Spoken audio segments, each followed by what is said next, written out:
guys, Jay. Welcome back to the channel. Oh, guys, it's been one heck of a week. I mean, like, just all the announcements, all the things that have happened just lately. A lot of drama, with going on with the toy industry. I mean, like, holy crap. Talked about this yesterday. Funko, man. Mm, good friend of the channel, Matt Hatter. He had a really good take on this. I am Yeah, I'm seriously thinking what's going on with Funko. I mean, Funko is doing some shady things. I got to tell you. I mean, they were caught, not caught, but they were reported on dumping millions of dollars in product at a landfill. A la ET. The game which crashed the video game industry in the 70s. You know what I mean? Like that kind of craziness, right? Uh, Unbeknownst to most people, though, this is a regular practice in the industry. I mean, if product is costing you more money to hold it in the warehouses, they just dump it. Okay. A really good equation to that, a really good example of that is how McDonald's throws away freaking food. Okay. You got anybody who's actually worked at McDonald's has seen the horror of like hundreds of burgers every night just being tossed into the garbage. And I got a message the other day from somebody who actually was a manager at McDonald's and said, yeah, they actually got in trouble for telling the homeless people which bag to actually dig into. That is how serious this is, and it's an industry-wide problem. But and some people actually messaged me saying there's actually laws against giving away items that are for sale. And I think it has something to do, in particular, with Funko about the rarity, the false scarcity that they actually have. And we can get into that, any time of the day. But this brings up a bigger problem. With all of this product, which is just kind of floating around and not being sold, and kind of just in the ether of the toy space. Big box retail, regular retail, fan channels, all these kind of things, they cannot afford to keep holding this in their inventory. They just can't. So what happens around that time? What happens when a new cycle of toys actually comes in and needs to replace the old cycle of toys? Well, that's when you get clearances. Clearances, and in some cases, massive clearances. And this has been a major issue with many different companies across the board. And you know what? Tonight, I wanted to just touch on what is the point, because now we're getting clearances within 2 weeks. I'm not even kidding. We're actually getting some clearances that are happening within 2 weeks. And this, I have my own theories on this. All right, I do. But my guest tonight had a wonderful take on this on his channel. And after watching his take on the whole situation about clearances and the whole scope of what's happening in the industry, I said, you know what, dang, I've been wanting to get him on the channel for a while now, and you know what, I'm so happy, we were able to connect. So, guys, please help me welcome my good, wonderful. I'm a huge fan of his channel, so guys, please help me welcome my very special guest, Jeffrey of Lyle's Figure Files. Jeffrey, how are you tonight, my friend? What's up, man? How's it going? Not too bad, brother. How are you? I love the shirt. I love the hoodie. It's looking amazing, man. Like you're representing. Absolutely. I mean, we're part of the figure community, so we can clearly say we're friends online right now. Absolutely, man. Anybody who's wearing the T'Challa. I guess I'll say the Black Panther, right? Yeah, Because exactly. it could be either now, right? Yeah, right. It could be Suri, it could be T'Challa, right? It could be either, right? Wakanda forever, right? So, Exactly. Lyle, Jeffrey, you had a great take on this. Like seriously, we're gonna touch on some points, but first of all, I want you to introduce yourself to my audience, guys. This is Jeffrey. Jeffrey, tell everybody a little bit about yourself, please. Hey, what's up, everybody? I've been doing my YouTube channel for a minute now, but I really started off doing movie reviews and movie talk or whatever. Some of my buddies couldn't join me on podcasts, so I was like, you know what? I can talk about toys all day. Let me talk about figures. And you all responded so well and positively. I was like, I'll just keep doing them. So every week I'm trying to crank out more figure talk conversations, buzz about stuff that's coming out, stuff I picked up, having a blast doing it. Thanks to a lot of you all who respond and comment and all the good stuff. And seeing cool people like Jay doing the same thing kind of encourages me like, oh man, I want to talk about that too. So that's the deal. You can find me over at LMF Figure Files, where I do something at least twice a week. Always doing that. Awesome, awesome, awesome to have Jeffrey from Laos Figure Files to be joining us, guys. Guys, if you haven't already, definitely head over to LMF Figure Files and give Jeffrey a like and a follow. Tell him that Jay sent you, because seriously, I love his takes on the current situation of the toy industry. I love his hot takes on some of the things that Hasbro's doing. Some of the engine of vengeance, all the crazy things that are happening. Sorry, I had to clear my throat there. The coke was getting to me. All the crazy things that are happening in with Hasbro and with the bigger companies. But right now, today, what we're talking about, but definitely check out LMF Figure Files. But today, what we really want to concentrate on today, at least for the interim, is what the hell is going on with Target and Walmart and Ollie's. What is happening? Jeffrey, what is your take on this? Like, seriously, why are we seeing such crazy things happening in the market today? Like, is there any explanation what was why don't you give your take as you saw it in your last? Sure. So, I don't know about the rest of you all, but I would go to stores when a new line would hit. I was looking on Pop Finder, trying to find it so I could get it. And, because there are cases where if I just didn't get it in the stores, I'd never see it again and have to resort to Amazon or whoever else online to track something down. But then it became a deal where stuff was sitting on pegs a little bit longer. And I think it coincided when Hasbro decided, let's bump up our figures. We just raised from $22.99 to $24.99. I think for a lot of us, that was a breaking point where it was, wait a second, these figures are now losing accessories. You're starting to not put the Build-A-Figure parts in there under the guise of, hey, it's retro packaging. And then it became a thing of, hey, there's no plastic windows, so you can't even see if a figure has a crappy paint job or if a figure's been swapped out or accessories are gone. And I think a lot of us decided to hold up and pause and wait. And then that patience got rewarded. I remember with the Build-A-Figure Bone Breaker wave for the Marvel Legends line, where all of a sudden those figures that were $24.99 were showing up at Target at $6.99 and then $7.99. It was like, wait a second, what's going on here? And right around that same time, Target was clearancing out their WWE Ultimate Edition Hulk Hogan and Mr. T wave. And I had seen Target clearance out those figures for the previous Ultimate Edition waves, and I said, I really need this classic 80s Hulk Hogan in Ultimate Edition form for my collection, but I'm going to see what happens. I'm going to try to wait, because if a Hulk Hogan figure will get to clearance from his 80 heyday, I think I can wait on every other figure. And that ended up working out. I got the Hogan for $10 and Mr. T for $7 for figures that were originally $32.99. It was like, wait a second, this is the big light bulb went up, and it was, I can wait on any figure if that's the case. If Marvel Legends, if WWE Ultimate Edition figures are going on clearance, I just have to wait, and I'll just wait.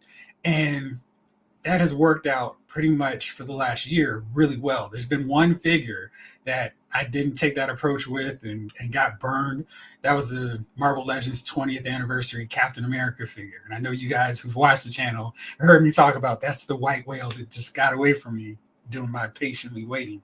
That Marvel Legends Toad, that was $33.99 for no reason. It was a shorter figure, and for some reason the Hulk was $41.99. All of a sudden Toad is nowhere near the same size, but he's getting charged more. That figure I got on clearance. The Iron Man for that same wave. And then there were some magical figures that I was like tracking down. They were $80, like this Rodimus Prime Transformers figure. I got this thing for $30 just for waiting, especially during the holidays. Like, great. All that patience pays off. And the WWE Legends line, Target had Legends 18, I think it was, or 17, with Ken Shamrock, Shawn Michaels, and Dingo Warrior and AJ Styles. So it came to the stores 1 week, and I was like, great, I'm really looking forward to getting this version of Ken Shamrock. This is the variant, and I don't want to wait around for a Chase figure. Then the next week, they were $10.99. I'm like, why are these figures on clearance already? And I was just like, man, this is hurting lines and damaging everything. And figures don't even go 2 weeks before they go on clearance. But then Steve Ozer, Action Figure Attack, on the Wrestle Figures board said, there's no need to worry, guys. Target's really supporting the line. It's going to keep going. Don't worry about it. This 2 week clearance thing, don't worry. and then the figures were back to $22.99, the next week. So it was like, okay, no need to worry. And if one of the Mattel heads is saying these clearance deals aren't a problem for them, they're not a problem for the store, and I have no problem waiting. And I feel like I've talked a long time, Jay. So you want to cut it? No, man. You know what? A lot of people need to understand, where we're coming about tonight, because there are people. So, for instance, I'm from Canada. Okay, so we don't have the kind of clearances that you guys have down. We don't enjoy those type of clearances that you have. There are clearances that we're going to touch on, but I've never, like, up here. It's very rare to see a $10 clearance. You know what I'm saying? Like, usually when I see something like that, and it hasn't been for a long time, as you said, it's usually during the holidays, just before they bring in the new Right. stock for the holiday season, right? That's usually when things which have been sitting around for such a long time. Like, for example, a really good example was that if you look at some of my older hunts, I actually picked up the entire Ghostbusters Plasma series, practically the original, the younger figures. I ended up picking up all those: Dana Barrett, Ray Stantz, Egon Spengler. Basically all the Ghostbusters plus Dana and Gozer. I picked up that entire wave for $9 each, right? And that blew my mind. Right. That absolutely, completely blew my mind. And if you think about the exchange rate with American, that's about $7 a figure for you guys, right? So if you just walked up here, you know what I mean, during that time, you guys would have gotten like a hell of a deal, right? Same thing with I have a video actually which is titled "The Transformers," and it was like 60% off. It was absolutely nuts. It doesn't happen anymore, right?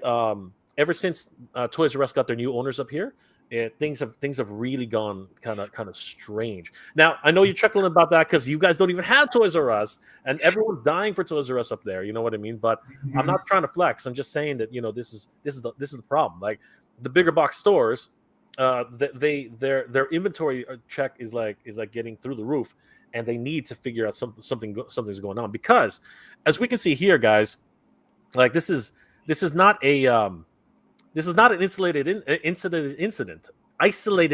This is something that continues to happen.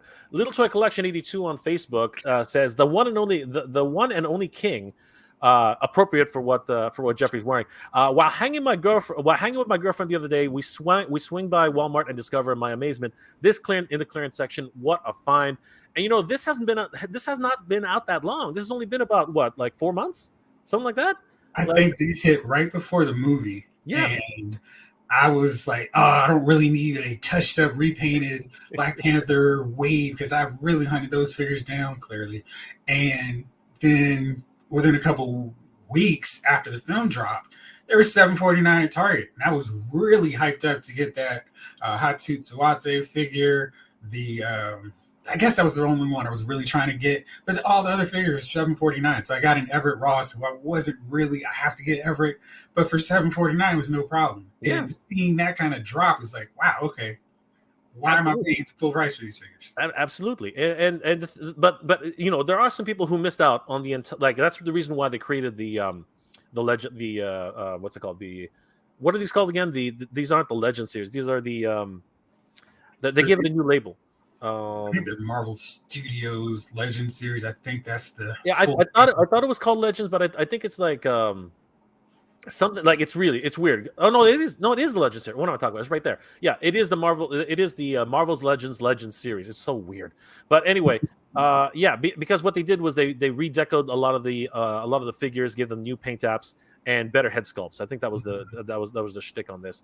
But yeah, it's I can't believe that only a few months later this one went to $11. I mean, these things are selling for what in the US now? They're up to like almost $20 now. They're 20. Like, if you bought them at regular retail price, they're $24.99 for repaints. Wow. We're like, hey, this is the version of the figure we should have put out in the first place. I remember that very first MCU Black Panther.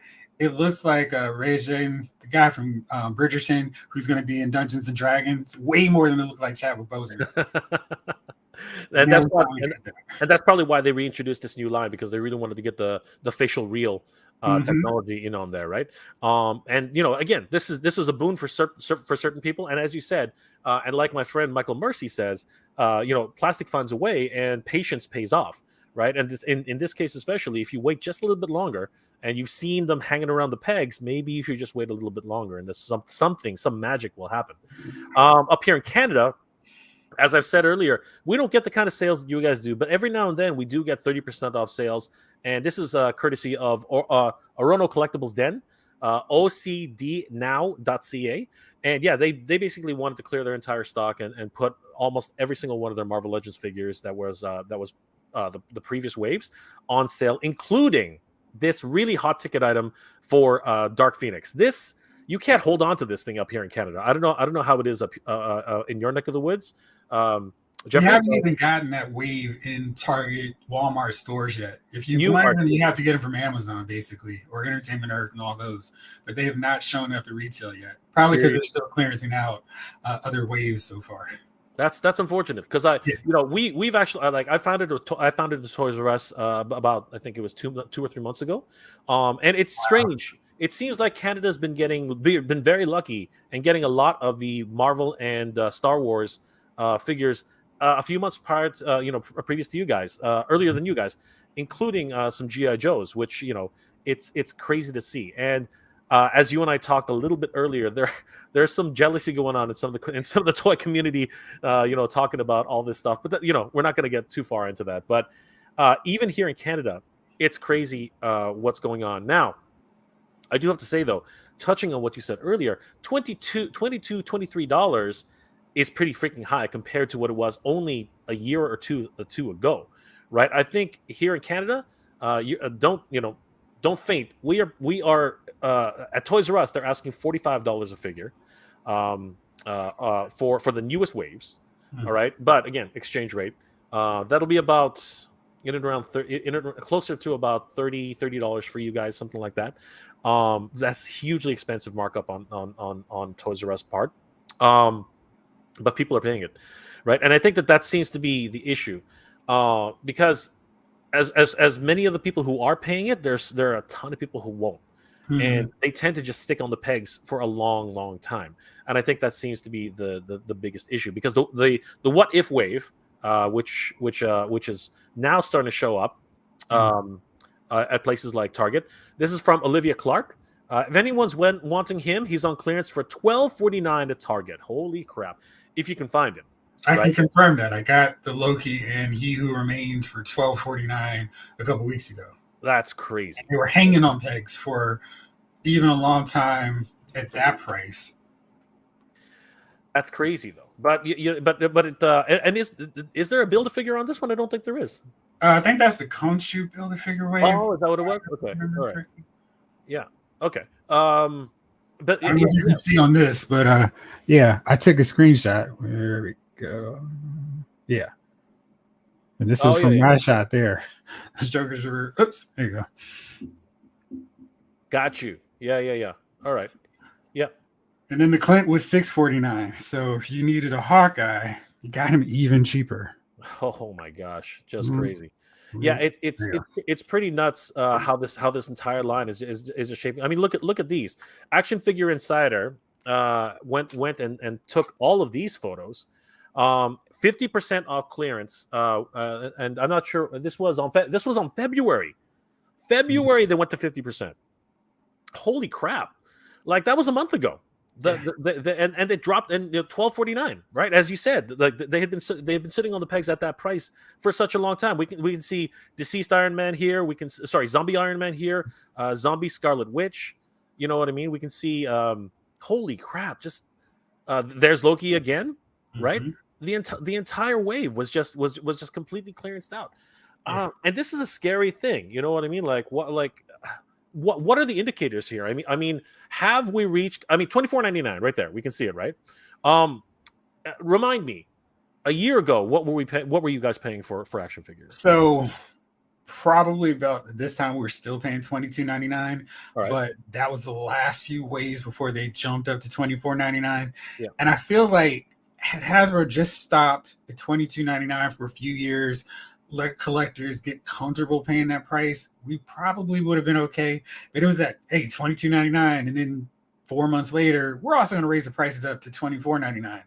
I did a video way back, early in the pandemic, where Hasbro's prices, their gross income was soaring from 2019, 2020, 2021. I'm like, why are you guys raising prices? There's no need to do that right now. And it felt like, well, we've got a captive audience. And I think now we're starting to see that captive audience go, these figures are still worth $20 to me, especially when you're taking away the extra heads, the extra accessories. You're still using the same energy blast of 2015.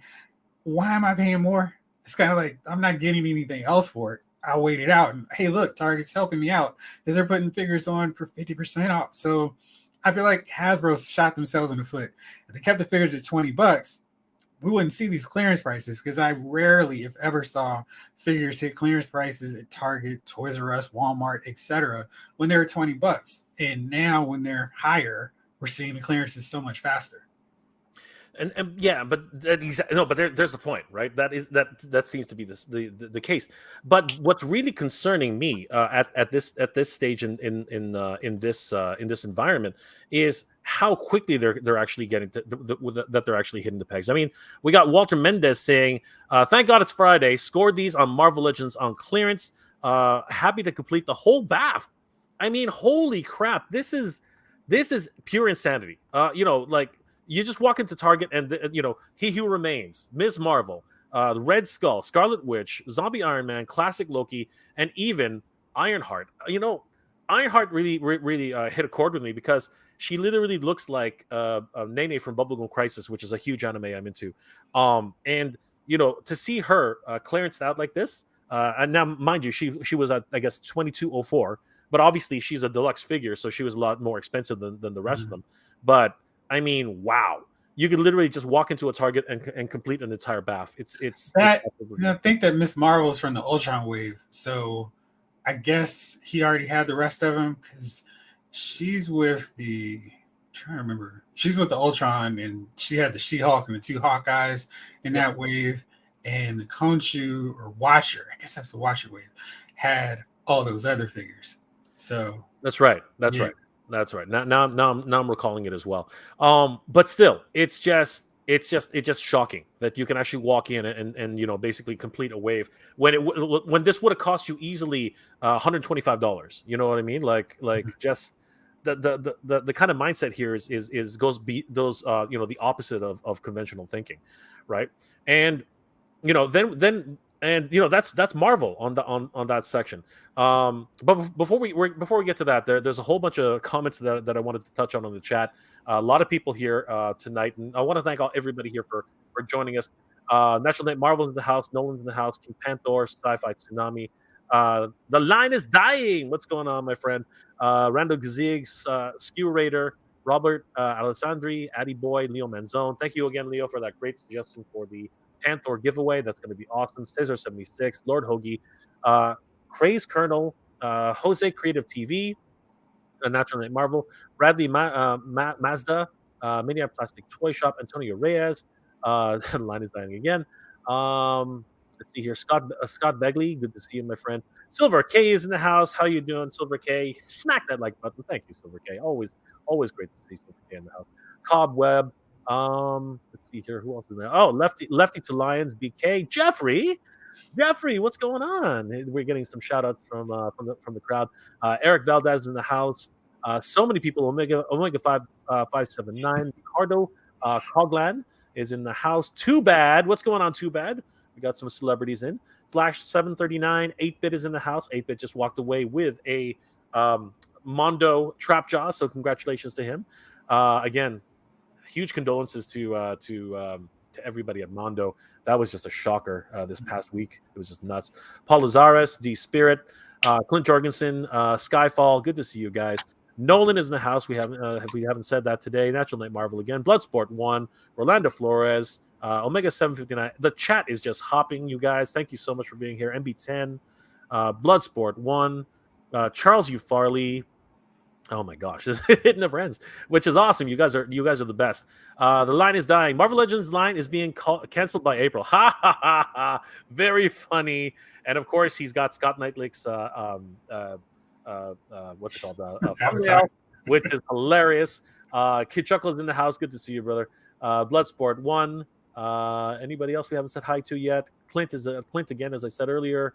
Uh, as Toys Hunters Guild, word is Hasbro reduced production by 35%, so might not see much in stock in stores. There's an interesting point we have to come back to.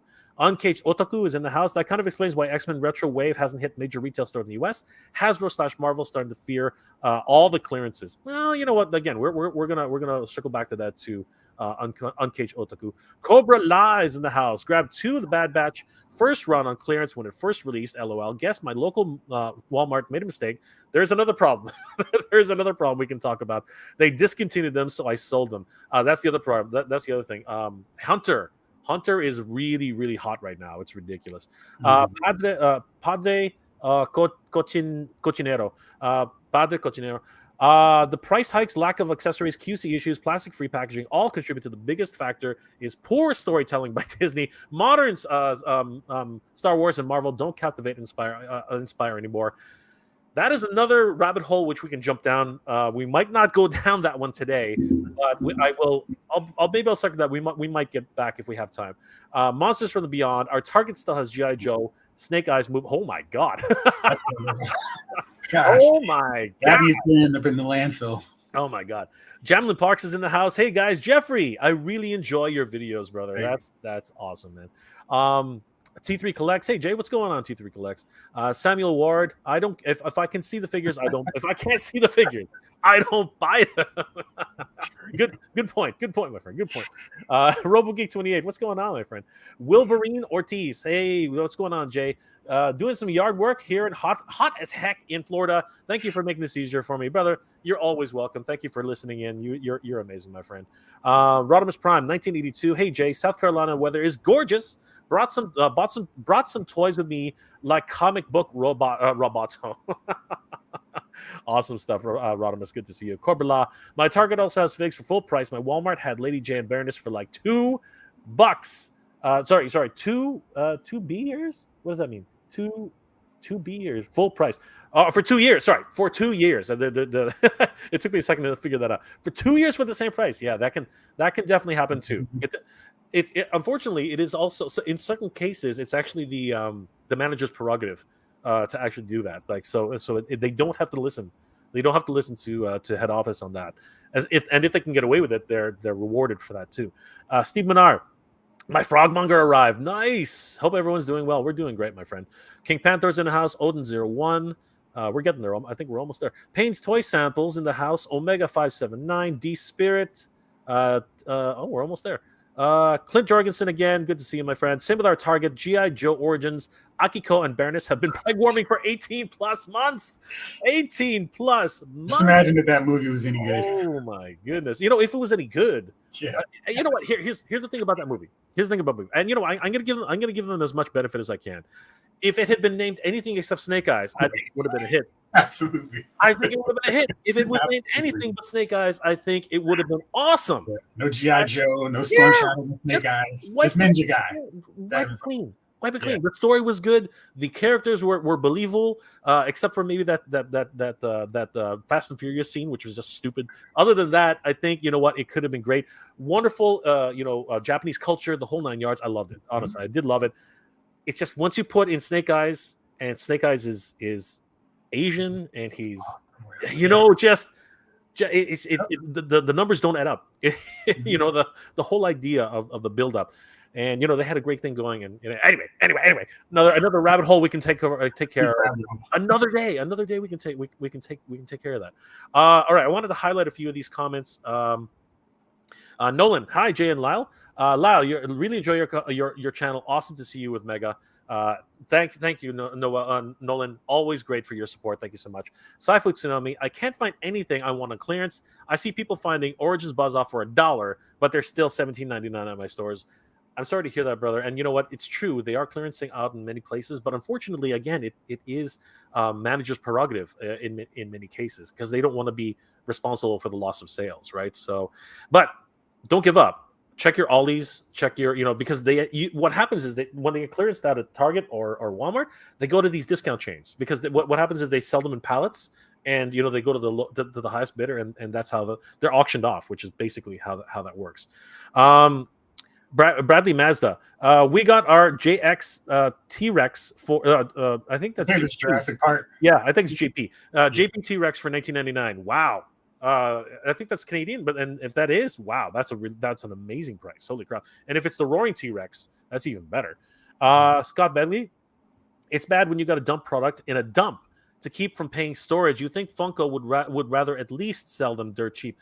No, well, here's the thing. So Jeffrey, do you have any comment on that? Because for me, I know that it's a common industry practice. If it's actually costing you more to store it, well, oftentimes they just destroy it, right? Like, I just wish they would, take these things instead of just dumping them, send them off to a children's hospital, whatever, or shelter. Give them to kids who otherwise wouldn't get them. Maybe they'll get hooked on your product when they're younger, and then when they're older, they'll buy your line later. I just put them in a dump bin in a landfill doesn't help anybody except for the bottom line for the company, where other people could benefit from them. you know what? In a perfect world, we would be donating these things, like third world, other places. We'd Yeah. be flying them out there, right? But somebody did tell me something strange, and I think I mentioned it earlier. Apparently, there's some laws against doing that. There are actually laws against, and I wonder if it's because shareholders, rights are involved. There's a whole bunch of like minutia that is involved with these companies, right? And I think that's the biggest problem. Having said that, I think you're right, Jeffrey. If we could just, a perfect world, we could start giving these to like needy kids and people who don't have as much as we do here, and first world problems, right? And I think that really is the situation, because I come from a third world country, the Philippines, and I used to send my mom used to like annually. We didn't have garage sale, like we did have garage sale, but we never had a garage sale. We would actually pack up everything that we didn't need and actually send it to the Philippines so others could have a chance at something. Like somebody else has my He-Man toys. Somebody else has my Brave Star. Somebody else has my GI Joes, right? But we were happy to do it because that gave somebody else a little bit of joy in their lives. You know what I mean? So yeah, in a perfect world, but we don't live in a perfect world. we live in a very imperfect world, my friend. Jose Creative TV, have you heard of the $1 clearance for Origins figures of Wave 7? Honestly, yes. It seems to be showing up at many different Dollar Trees and Dollaramas. Has this been happening over your place, Jeffrey? I've only heard reports. I haven't seen them on my neck of the woods, but some of my friends, like, we have a text chain, so it's a bunch of us from Maryland and Virginia and DC. So we're like, hey, did you see this? And some of the Virginia guys will see something that we don't see in Maryland, and then vice versa. So it's just like, hey, I'll pick it up for you and send it your way. But yeah, we haven't seen it that way. And there's the key about this, about our community, guys. Whenever you have a really close knit community of collectors, do each other the favor. You know what I mean? Like make connections, because some things that show up on the West End or the East End, they just don't show up vice versa, right? Mm-hmm. And sometimes that figure just never showed up. Like Master Universe is notorious for this. There are some states that receive nothing, and that there's some states that are just inundated with product that people are laughing. They're like, get these things out of here. A famous example of that is what's it called? Nerdzoic, right? Matt keeps talking about how he's actually shocked that Master Universe is still around, because in his area they just keep getting piles and piles and piles of Motu. Whereas in other states, people are like, "Where is this stuff? We need it!" Right? It's really sad how the distribution of Master Universe has just been so lackluster, and they botched it up completely in my overall opinion.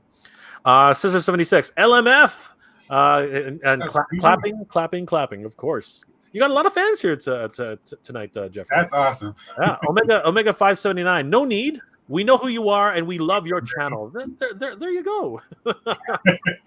Lyle's Figure Files is all over the place. Oh my gosh, here we go. Lefty to line BK LMF for the win. Yes, of course.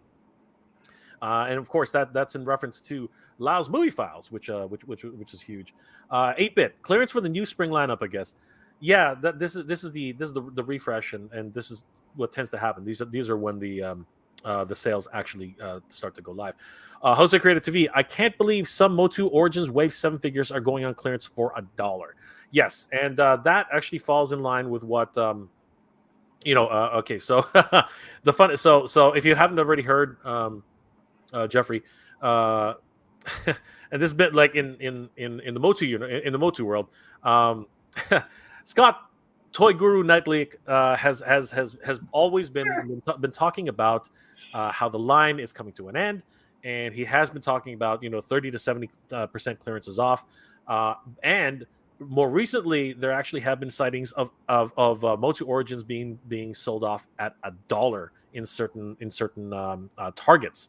Um, but this is exactly what it is. In my opinion, this has a lot to do with the distribution issues all over the world. I think, and again, some states get everything, whereas other states get almost nothing. Up here in Canada, you'd be lucky. Once you see something, you better pick it up, because if you don't, It's gone. it's gone, and that flies in the face of what we're talking about today, Mhm. right? But again, it's all in your situation, and really, that's actually what we're talking about here. Why, like, and it is interesting because some people have the luxury of seeing a lot of clearances, and as we noted, people in the chat above, they've been saying that they haven't been able to find anything, right? And this, again, it's all in the prerogative of the managers, right? And Mhm. that's really the problem. Jeffrey, when you were a kid, and we're gonna go here for a second, but when Yeah. you were a kid, do you remember those glorious days when you would just walk down an aisle at Toys R Us, or walk down an aisle at like a Did you Woolworth? guys? Did y'all have a children's palace up there? No, we didn't. We didn't. Oh We had God. we had what we called toys, toys, toys, and we had Toys Okay. R Us, right? I heard about Children's Palace, and I would have loved to see. I would have loved You to see would it. have. It was Yeah. amazing. So one of my favorite Toys R Us's was like up on this hill, and then at the bottom of the hill was the Children's Palace. So I didn't even have to ask my parents to drive down there. I could just walk down. It was awesome. But yeah, I mean, and maybe it's just being a child and the aisles feeling like they're 10 aisles deep, full of figures stacked to the ceiling. But it was just an amazing time because it's like, there's so much stuff here. And that's part of the reason why I just want to take the road trip and go to Canada just so I can experience that thrill of being in a Toys R Us with a store dedicated to toys once again, as opposed to, look, here's 4 aisles of toys and here's 2 aisles maybe of action figures. And the Walmarts closest to me are like reducing their figure aisles from two to just one longish one. And it's really disappointing and depressing going to Walmart looking for figures because like there's nothing here. Why do I keep going to Walmart? But yeah, the Targets seem to be a real gold mine. And then when GameStop stocks up, it's like, hey, great, here's a figure I was looking for. And I can use this $5 GameStop Pro reward. So it's awesome. You know what? One thing I do have to say is, for whatever strange reason, and it again, it is a matter of I guess, population density, because the bigger cities here in Ontario, if looking at any of my hunting videos, we're stacked. I mean, like, like, again, not trying to flex here. I'm just being perfectly honest. You know, I did a full. If anybody wants to watch it, I did a full walkthrough of Toys R Us just to give you guys, people who need that, nostalgia kick. You can see just aisles and aisles of toys, separated by age groups, separated by play styles, separated by so many things. And even in certain Toys R Us which I've visited, they actually have dedicated play areas like they did back in the day, which is absolutely ridiculous, right? We are so blessed. I say this many times. We are so blessed here in Canada to still have Toys R Us. And you know what, Jeffrey? If you want to, by all means, like, drive up here. Need to do that. Yeah, drive here. Let me know. We'll meet Yes. up. Go We'll, we'll, run. we'll just go, and wherever, whatever city you're in, just let me know. I'll drive over there, and we will definitely have a good time. Yeah, you tell me which area has the most dense population of Toys R Us. I can just go to a bunch of them with you to a long Brother. way. One thing about Toys R Us, unfortunately, is that they are very spread around. Like the city. Unfortunately, the cities. We did, like, when Toys R Us did go down, Uh-huh. as a parent company, it did affect many of the Toys R Us we have actually have gone the wayside. But now we have mega Toys R Us. That's the thing. They went from these. Some of them were boutique stores, as you know, but Uh-huh. now only the big chains. So when you come here and you experience the Toys R Us, you are going to experience the feeling of going back into a gigantic, Nice. warehouse kind of situation. It's like Costco. It's like Costco for toys. It's like, literally, you're like, holy crap, what's going on here, right? And if you want a taste of that, guys, again, check out my on MJR Collector. Check out my walkthrough of Toys R Us. You guys are gonna love it, right? It's just so much fun.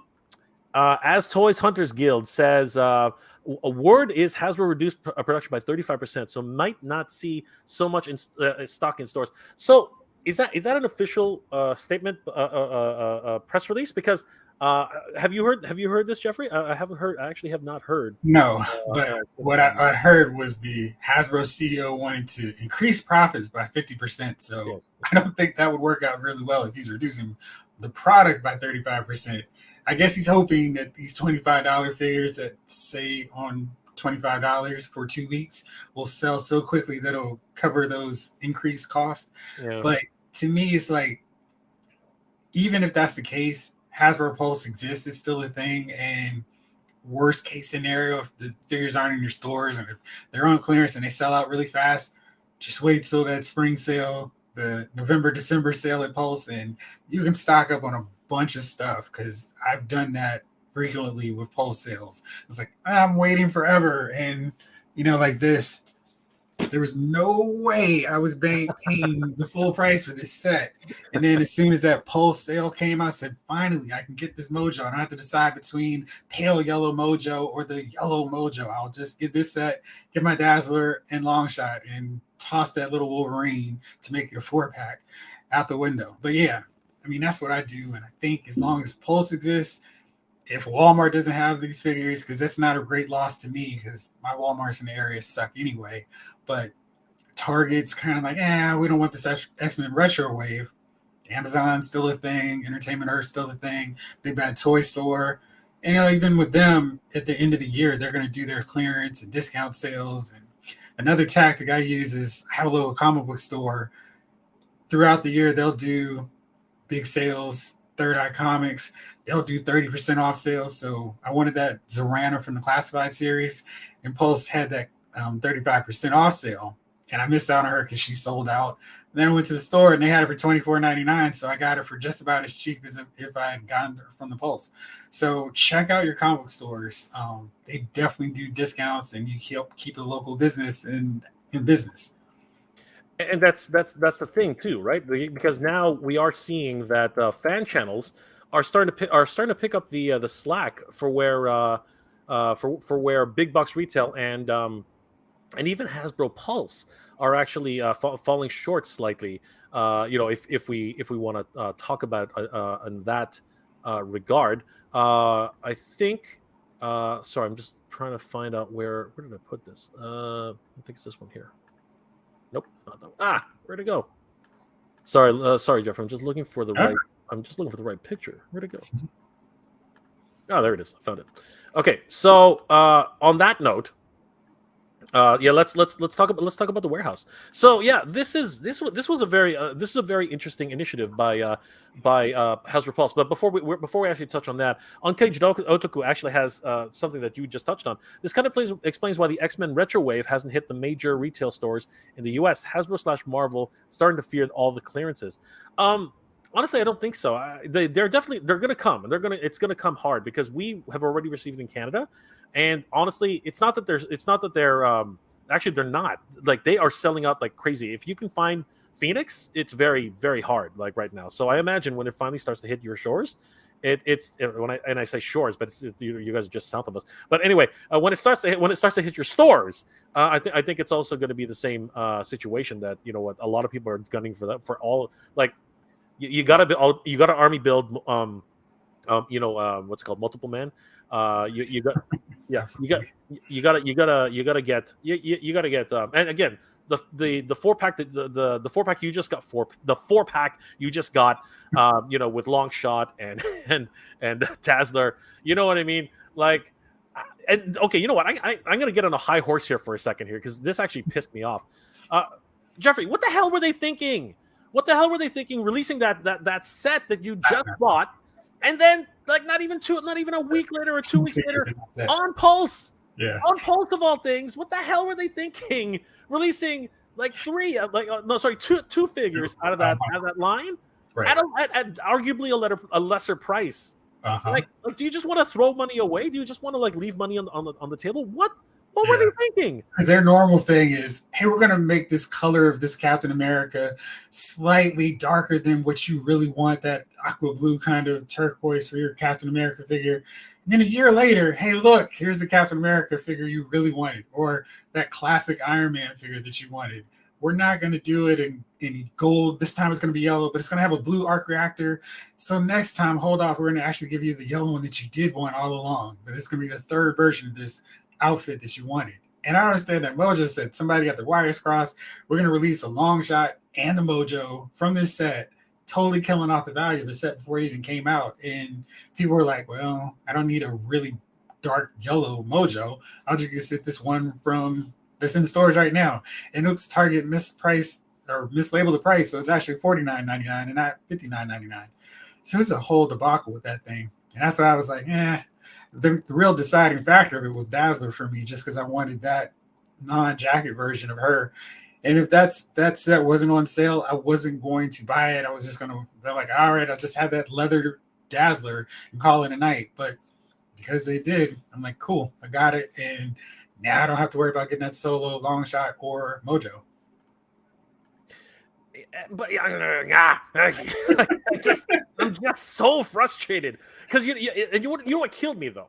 I ordered that set the day it dropped, and then literally not even a week later or so, they showcased the other ones, and they ended up in a European toy show, and I was like, screw this, and I literally canceled my order because I'm not paying. I'm not paying $100 for this. You gotta be Really freaking you got to be freaking kidding me. And then, as we're going to lead into now, because I wanted because getting off my freaking high horse there, then they had a warehouse sale for crying out loud. Like this is again, something's going on, Jeffrey. Something is happening. And I think it's an industry wide situation in a lot of ways. But this was a boon for many of us. This was an incredible opportunity for a lot of us. And I did a whole video on oops, wrong one. I did a whole video on this, and I do want to retouch on this. Right after the warehouse sale happened, many figures which were Hasbro Pulse exclusives only ended up on Big Bad Toy Store. This is like a modus operandi for these guys. If they can't sell it on their own, they farm it out eventually to fan channels. What is this practice, Jeffrey? What do you think of that? Like when you say it's a Hasbro Pulse exclusive, and you wait long enough, as we're talking about here, they just end up putting them out into the market eventually anyway. Like that's a bit disingenuous to me. What do you Yeah, think? it's like a limited exclusive window where it's Pulse for a little bit. Because if you look on there right now, that Excalibur set with Captain Britain, Shadow Cat, and Yeah, Man was sold out for a long time. But if you go to Entertainment Earth, it's coming soon. So you don't have to necessarily be caught up with it's sold out, I'm never going to get another crack at it. Now it's just, okay, if I don't get it from here, we'll get the special Big Bad Toy Store markup. But at least if you want it bad enough, you can get it. And I don't know, I hate the fact that the Pulse just won't put everything available everywhere. And if they're going to do exclusives, they need to be more than here's 3 figures like this X-Men set. And they're still teasing us because we still haven't gotten that green and yellow Banshee that and I'm sure a lot of us want to. It's like, hey, we're going to string you along. This is the one from the gold team. But, eventually, hopefully, we will get the blue and yellow Banshee. Now I'm coming off of my high horse. yeah. But I am happy that they release Siren without a screaming head. Like what? Again, what are you guys thinking? The crazy thing is, like 3 years ago, she would have come with the obvious inclusion of an alternate head. And now it's, hey, here's $24.99 for a figure who has swappable fists, but not the obvious thing. And I feel like so often with these Marvel Legend figures, it seems like the lack of love that we're seeing so prominent and so evident with the G.I. Joe Classified series line, where it's like, oh, remember this little accessory? We're going to include that in the figure, and it's going to be detachable. For Marvel Legends, hey, Siren probably should have another head showing her power in action, but nope.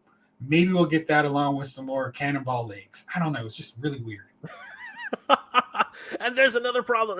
You know what? I'm not going to go down these rabbit holes because I could bitch and complain about this all day.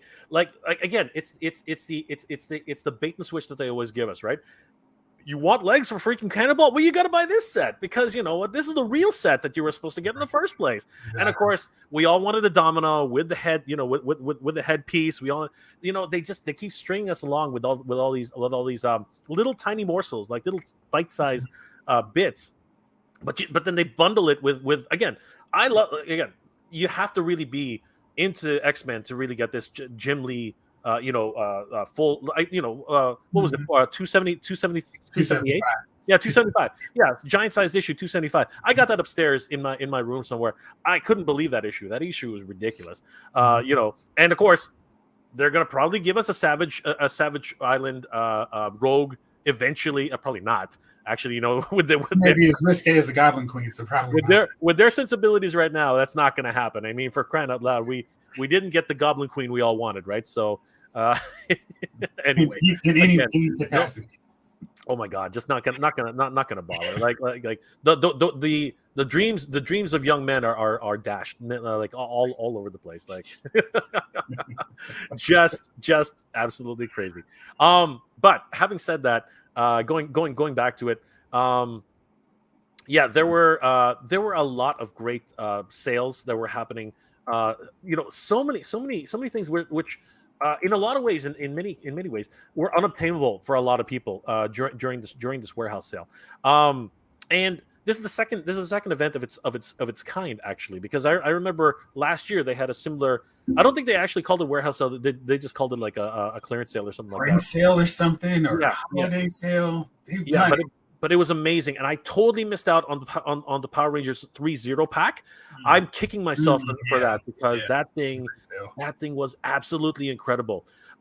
This was an amazing sale for the Black Series Mandalorian Premium Electronic Helmet.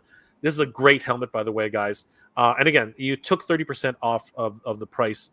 I think wasn't that the way it was. Like it was already listed at a regular price, and then you took 30% Yeah, yeah. off. And then you had to enter the code because at first I Correct. was like, "There's no discount." And I was like, "Oh, reading is helpful." So you put in the warehouse 35 or warehouse 30 Yeah, code in there, and then bam, you got to see exactly how cheap the figure or accessory was, and it yeah, just felt so rewarding because, especially if you had the Pulse membership where you got the free shipping, it was like, "Ha, yeah, you're not getting me for that either." And that's one of the few things where I feel like I'm getting my money's worth paying for that subscription. I typically don't, but yep, getting those access. And they put out after this warehouse sale the JoJo Classified series of Pinto and Dr. Mindbender for I think the fourth or fifth time. And I know some people were able to get it before it sold out again. yeah. Absolutely, no, exactly. And you know what? Apparently it came back a day ago. Uh, Again, at this point, what the hell? Just put it out there. You're gonna put it. You're gonna give it to Big Bad Toy Store eventually. We know that, right? Like just put it out there for crying out loud. But you know why? Because they know that this is one people are willing to pay top dollar for, and that's basically why they keep doing it. So mhm. yeah, I remember in my video I was actually doing the calculation. So yeah, this ended up being $92. Holy crap, that's a great price. Yeah. That is an amazing price. Another one is the Return of the Jedi Duel Set. I don't want to get on top of this because I'm literally gonna scream and yell for a while because again we had this a year ago, right? We Right. literally had this a year ago as a Black Series, and on it is not $33.99. Taking 30% off, it was 22.09, a much better price, right? For a Black Series figure like this was just crazy. And this figure set, which Oh, did you see that Boba Fett was just on sale like a couple weeks ago, maybe just last week for $16? oh my It's even god. cheaper. You Yeah. see, like again, it's because you know what? But there's the other problem, right? For the first time in history, Boba Fett's not moving, right? Why Yeah. is that? Because you Because just you released can't another figure. afford him. Like you can buy two figures for one Boba Fett, and I think they Right. finally hit that Boba Fett ceiling. Because Mhm. everyone talks about Boba. Well, Geek Dad Life, good friends of the channel, they're always talking about the Boba Fett tax. Yeah, Uh-huh. The Boba Fett tax stopped at $33.99. I mean, Right. that's actually where it wouldn't happen. This set was amazing. If anybody missed out on it, the Hasbro Pulse exclusive, what's it called? Andor. Andor 2 pack, which was a Hasbro Pulse exclusive. $59.99 went down to $39.99, with the discount. That is a great price for this set. And a lot of people just wanted it for B2 emo, because the little droid that could, right? Were you following Andor, Oh, Jordan? absolutely. I love Andor. You know what? It's not Andor. cool to like modern Star Wars, but Oh I my really enjoyed Andor. I just keep feeling that Hasbro is really trying to get away with these smaller figures for the same price. Like, why is your boy Grogu God. 25 Right here. bucks? Like, Yeah, come on. that's prophetic And, right there. yeah, it's like, Why is Grogu, who comes with nothing? right. He comes with nothing. He comes with a frog, which is, you're gonna lose him. And he can't hold either. Yeah, you can't. He can't even eat it. He can't even eat it. You're gonna lose that frog. Whatever the heck else? What is that? I don't even know what that is. He's got the necklace, which is fine, and that's actually really cool. It's that tiny. I think one of those is his little tea thing where he's drinking a soup, but he can't hold it really Oh, well. that's His what this is. arms don't move. You're right. That must be what this is, right? Yeah. This One's one. the dial from the ship. Oh, is that what that is? Yeah, And the yeah, other yeah. is his bowl or whatever. I got you. Now I understand what you're saying. Yeah, yeah, yeah. But again, you're right. He can't hold it. And then the pram. How many prams do we have now? Like his prams come with three different Mando 2 sets. You know Mm-hmm. what I mean? And granted, they've always been different colors. This is the only one with the correct color scheme. But there's their MO right there, right? They Mm-hmm. they keep giving you. We're not giving you the right one right away. We're going to give you the wrong one first, and then we're going to give you the right one later, right? You've been saying it for a while now. $24.99 for this figure, minus 30. No, oh gosh, and there we go with the commercial. Hold on. I think it was 17, 39, 49, something like that. Oh, come on, mommy! No, she's gonna eat you. She's gonna eat you. All right. Yeah, 17.49. With the 30% off. Again, this was a huge opportunity for any fans out there, Transformers fans. And here, there it is. Case in point. I mean, 131.99. Oh my God! I forgot how much. I was Ridiculously expensive. Yeah. I was traumatized by this. I was traumatized by this price. One $139.99 minus $24, 30% discount. We are looking at, oh my God, $92 divided by 3 figures, because it's not 4 figures, it's 3 figures. I'll give Mojo the deluxe treatment. He got his antennas and all this stuff painted. So at least it's $30 and $30.50. You know what I mean? Like a figure. So I mean, it's still pricey, right? But again, like you said, you get the Dazzler with a new head sculpt, with the rocker hair. You get a slightly different decode long shot. You get a very, very different decode Mojo, and you get a statue of Wolverine. Like it's not even accurate to X-Men. You know what's funny though? Because this is another case where I was looking at the Excalibur box set and comparing it to the Love Triangle one with Cyclops, Jean Grey, and Wolverine. Each figure in that set came with at least one alternate head sculpt. And you look at that one where Dazzler could have come with an alternate head sculpt with the Destiny mask and the knife stuck through it, so you could have that whole spiral thing from back in the day with that comic. But they don't do that kind of little thing that shows that, hey, we're big fans of this property. It's like, we'll make you pay for that Dazzler head sculpt later if you want it. We're not just going to throw it in as an extra, as a bonus. And I think that's what we're seeing, the little blowback from plus collectors. Where it's like, not paying for that anymore. Yeah, but that's, again, they I've always said, I said this about gas companies a lot. They're good at weeding you. You know what I mean? They'll give you a tiny little bit, or they'll throw things at you, and then they'll start taking a little bit away at a time, and you just get used to it, right? And that's the problem, right? As we're seeing right now, the newer figures are getting higher in price, but they're getting less. Like, they're giving us less accessories and less of everything. It's getting pretty crazy. Chaz the Guru, awesome meme master. Been an LMF subscriber for a while. Thank you, Chaz. Chaz is awesome, guys. If you haven't checked out Chaz's memes, you definitely want to go check them out, because they are absolutely freaking hilarious. And then of course we have. And I wanted this. I really did. I just could not pull the trigger. Even with the discount, I couldn't pull the trigger. Right. I already have Firestar. I already have Spider-Man. I only need Bobby. Bobby is the only piece of this equation. I mean, I grew up with Spider-Man and His Amazing Friends. You know what I mean? I grew up with them, but even at $74.99 with a discount, I just can't do it. At 30% off, it was a measly $52.49. Great price. I still couldn't pull the trigger. I just couldn't. It just didn't. It still did not make sense to me. Now, what was it for you? Because for me, I it's that I gotta. Iceman still isn't the great Iceman that I want. You know, I'll take anything right now. But here's my problem. I can't bring myself to selling the other two. I would end up with two sets of things I don't need. That's the problem. Like I know myself too well, right? Like something would end up in a box and I wouldn't actually take it out, right? That's the problem there. And it didn't come with anything special. I think that's really the other thing. Like Dazzler, Firestar came with the same stuff she came with, in a single pack. Spider-Man, come on, it's Spider-Man for crying out loud. How many Spider-Man do we have right now? It's just ridiculous. Bobby has a great, cartoon-esque paint sculpt, but then he doesn't match with the other two. It was just it was such a mishmash of things that didn't work. It just didn't work. And the equation just didn't make sense. I got this thing again. We all have a bit of headcanon in our own right, and it just didn't work. It just didn't work. What's it called? Yeah. Now we get to the GI Joes, which in and of themselves is crazy, Yeah. right? Sergeant Slaughter. What the heck? $33.99 for Sergeant Slaughter. Now, I know for a fact that the Sarge, again, he's retired.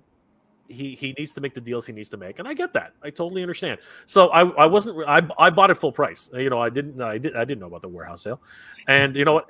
Power to anybody who waited because you got a great deal. How come it's not coming up? Maybe I skipped it or something. I don't know. Anyway, at 33% off, it's $19. So basically, that was a great price. Anybody who got in on that was primo. The Viper 3-pack, this was an incredible deal. Oh my gosh, this was 30% off. Where is it here? Oh gosh, I'm skipping everything. 30% off. Come on, where'd it go? I had it before. Yeah, there it is. $62.99. Great price for a Viper 3-pack. Just excellent. And then the what's it called? Where are you? Yeah, this was strange too. And I'm going to ask you about this, Jeff. What are your thoughts about where are we going with 3 and 3? Where are we going with 3 and 3/4? What's happened? Like they killed too much. I mean they killed the retro line, right? They killed the retro line. They reintroduced O-ring. We haven't heard of a dedicated O-ring in the last 4 or 5 months, almost 6 months now, right? We've only heard of crossovers, right? Transformers crossover. What's going on? What's happening? I think the classified series line is going so hard that they're really reaping the benefits of it. And I think that price point, because I mean, if you're a G.I. Joe collector and you're getting these retro figures, you remember paying $279 for your 3.75 G.I. Joe figures, and seeing that at $15 is like, that's a little bit too much. For that, I may as well just spend another $10, get a 6-inch figure, and have more details, maybe about more accessories and a better scope.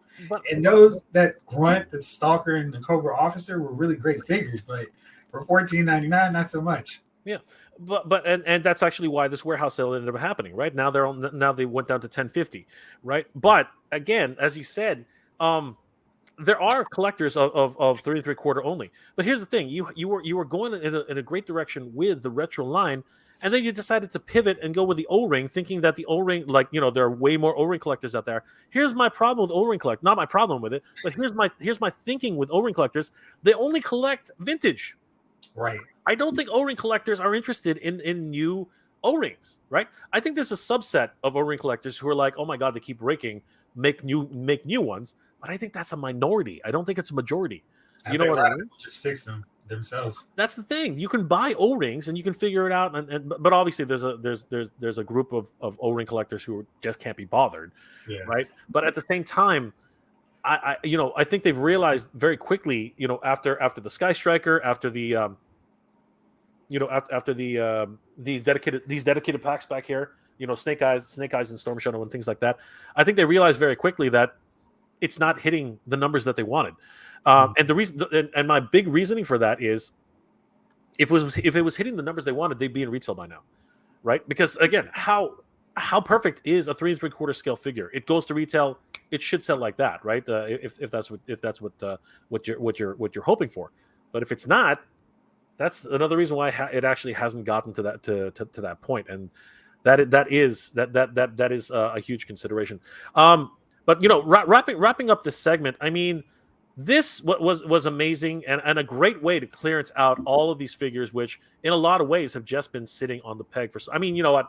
These glow in the dark plasma series figures, they didn't move. I mean, I see them everywhere. Yeah. You know what I mean? It's just one of those things. Um, and this was another example here.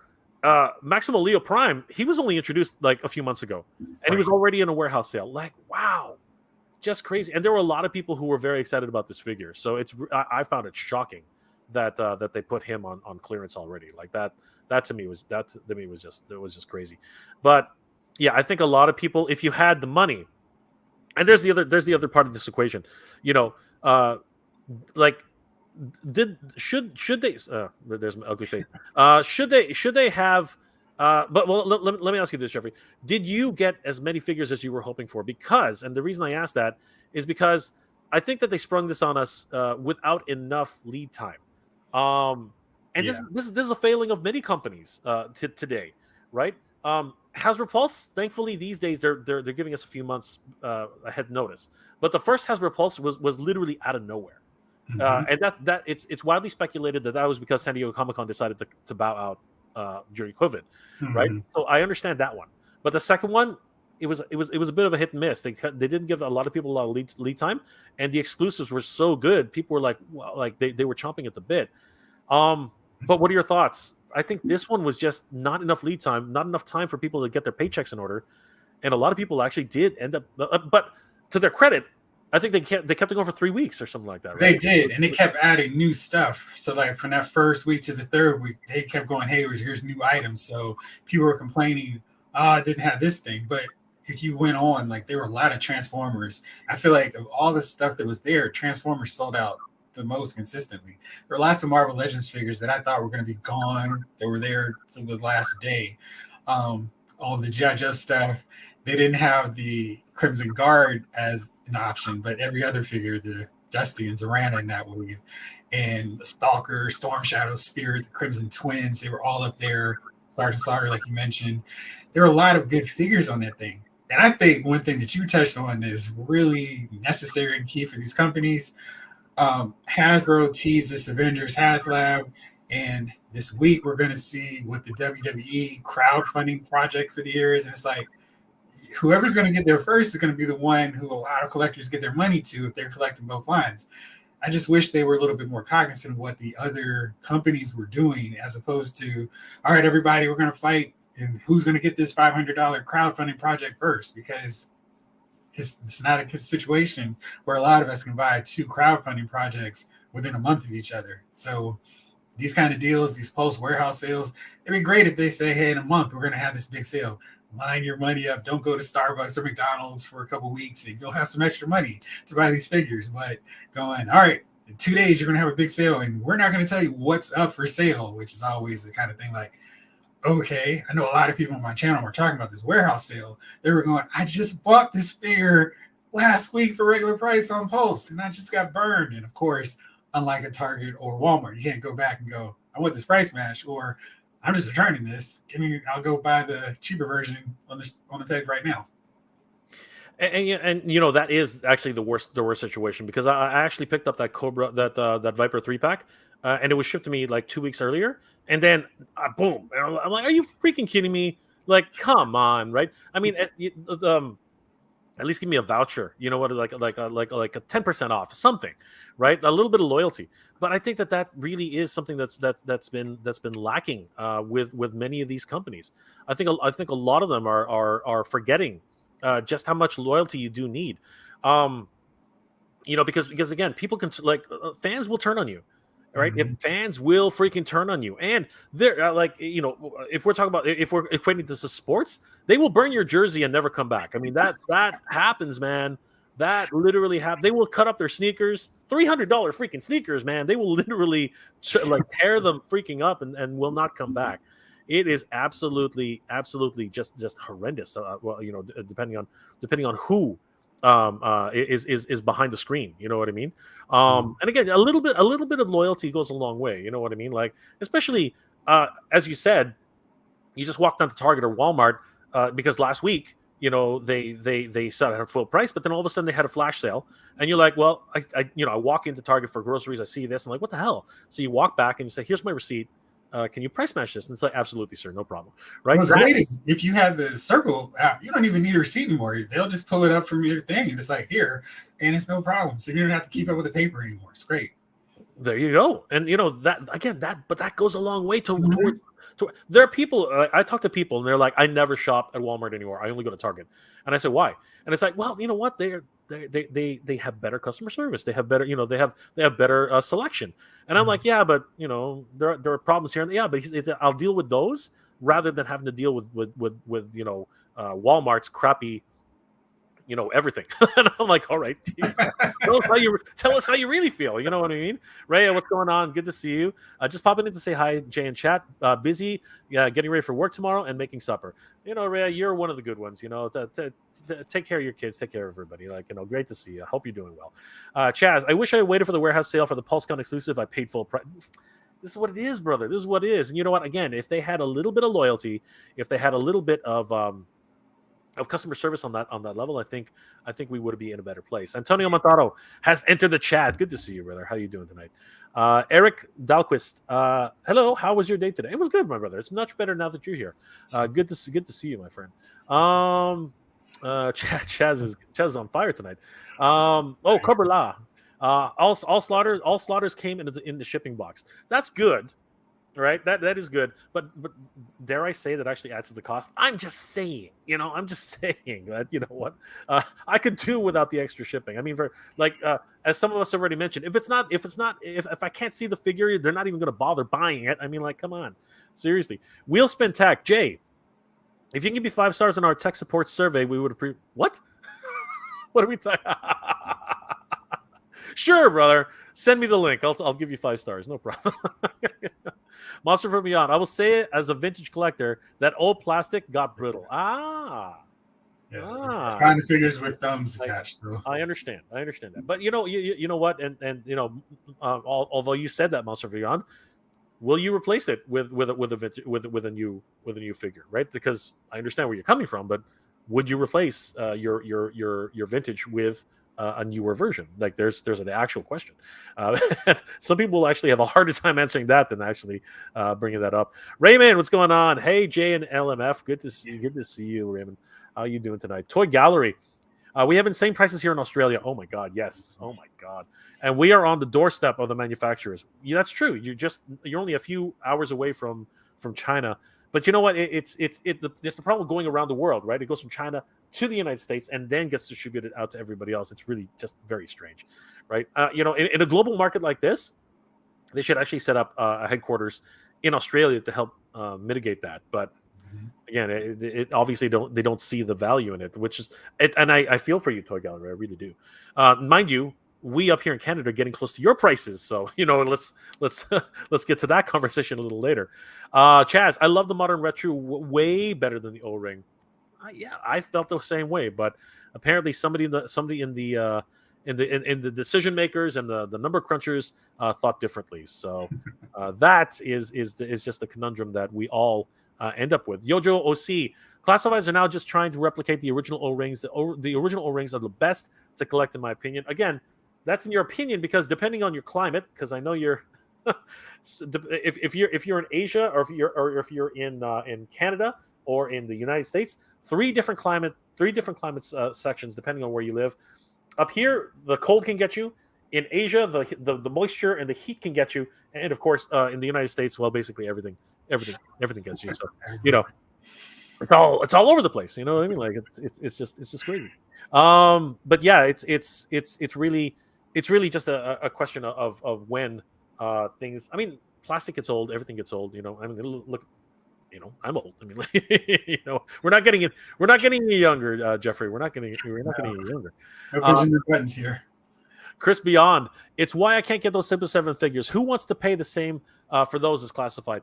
honestly though, I'm about to get my hands on a set, and I'm gonna Yeah, make a decision for myself because they look amazing. Like, if you're a Sunbow right. fan, if you're a Sunbow fan, right, and which I am, and I'm a GI Joe fan in general, but if you're a Sunbow fan, I gotta say that Duke looks amazing, right? And that's gonna You be guys, my yeah the first episode Snake Eyes, right? right. That's gonna be my yardstick, right? Those are gonna be my yardstick because I was at a toy show earlier today, and I saw Alice in Wonderland from Super Seven, and I'm like, oh my god, this is a terrible figure. Like the face, she looks she looks terrible. Like she doesn't look like Alice at all. She looks like somebody else. Like you can tell the sculpt is there. You can, but the paint is just so bad. And you know, Robin Hood looked good. The Mad Hatter looked good. All the other figures who are kind of exaggerated, they looked fine. But the one human character, which is the problem with Super Seven, it seems like they've had real issues with their human character. I mean, Tommy Oliver, anybody? Like seriously, Andre the Giant. oh, it's just, you know what, and it came out at the worst time, right? The poor guy, you know, Right. left us, and we get Yeah. that, and it's like, what are you doing, right? So, and you know what? To their, I don't know if this is their credit or not, but the last Silverhawks, the first Silverhawk wave went back, as far as I can tell, and I can't, I have no evidence of this, but why did Silverhawks Wave Two come out before Wave One? Because Wave Two looks way better. They That's do. in They look my great. opinion. Whereas Wave One, we saw those things in prototype form. We're like, what the hell is this, right? And that just scared the bejesus out of most of us. And like, no, Right. did I just pay 200? Did I just pay $250 for this? Like crazy, you know what I mean? Like it's just absolutely out of this world. Okay, so with with this sale, I think that we are definitely on the plus on this. I think this was a huge boon for any fans who are collecting pretty much anything. Well, you know, whether it be Transformers, whether it be Star Wars, you know, whether it be Black Series Power or Rangers. Power Rangers or you know, like Marvel, right? Any of these figures, you know, are huge money savers, and in this particular climate that we're in, where everybody's paying for gas, where everybody's paying for like food, and everything's going up. Everything's going up, up, up, up, up. Nothing's coming down, right?